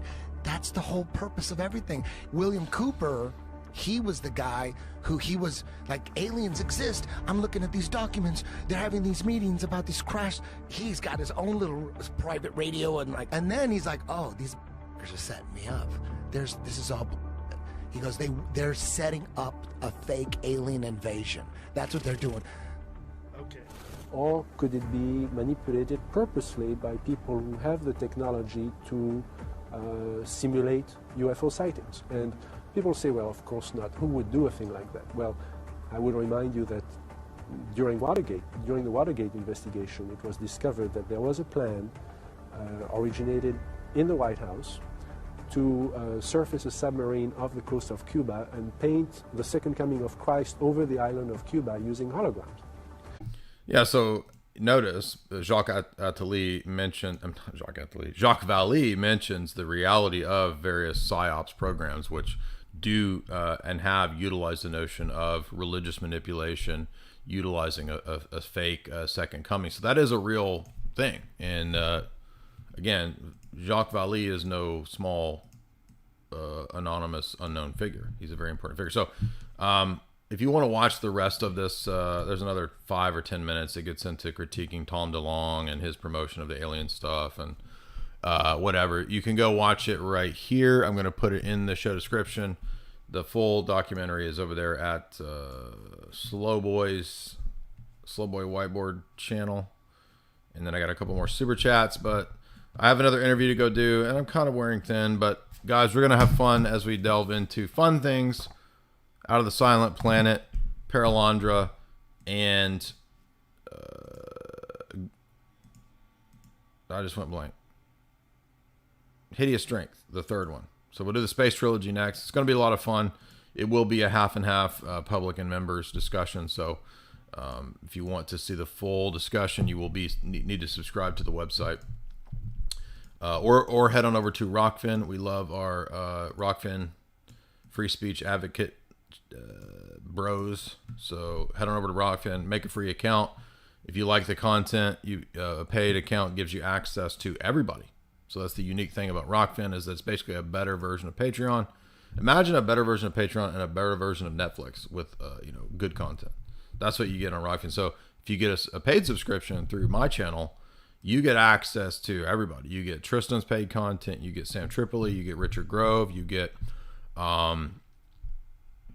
Whitney Webb. You get Burmis. You get basically everybody. And pretty much everybody over there, except for a couple people, are awesome based people. So we love Rockfin. And go over to chalk.com. Use that promo code J50. Get your supplement needs right now, before we no longer have that 50% discount, or before there's no more supply lines. Mark Statham, $10. That sounds like a Nickelodeon game show host in the 80s. Thank you for the laughs and the education. That's what we do here, man. Laughs and education is what we're all about. Frankie D, $10. Jay, you're still going. I'm taking chalk. Good. See, Frankie D, there's your testimony. He's taking the chalk. Various other social media apps, I haven't been getting notifications. Well, that's why we love Rockfin, right? Rockfin does not fail to promote their creators. So that's why, if you want to make sure you get all of the videos that I do, either my website or Rockfin. That's the only way to be insured. Social media is becoming a kind of idol for me. Well, yeah, don't let it be an idol. Take breaks. Go read a book. Go to the liturgy. Go read the Bible. Go pray. Do these things. These are things that help us. Social media doesn't really help us, right? Unless it's my social media. Then that's the only thing that's approved of that you can spend time on. But thank you for that, Frankie D. Hopefully everybody enjoyed today's show. A lot of fun catching up. So glad to have full-on streaming capabilities back. Everything seems to be running 100%.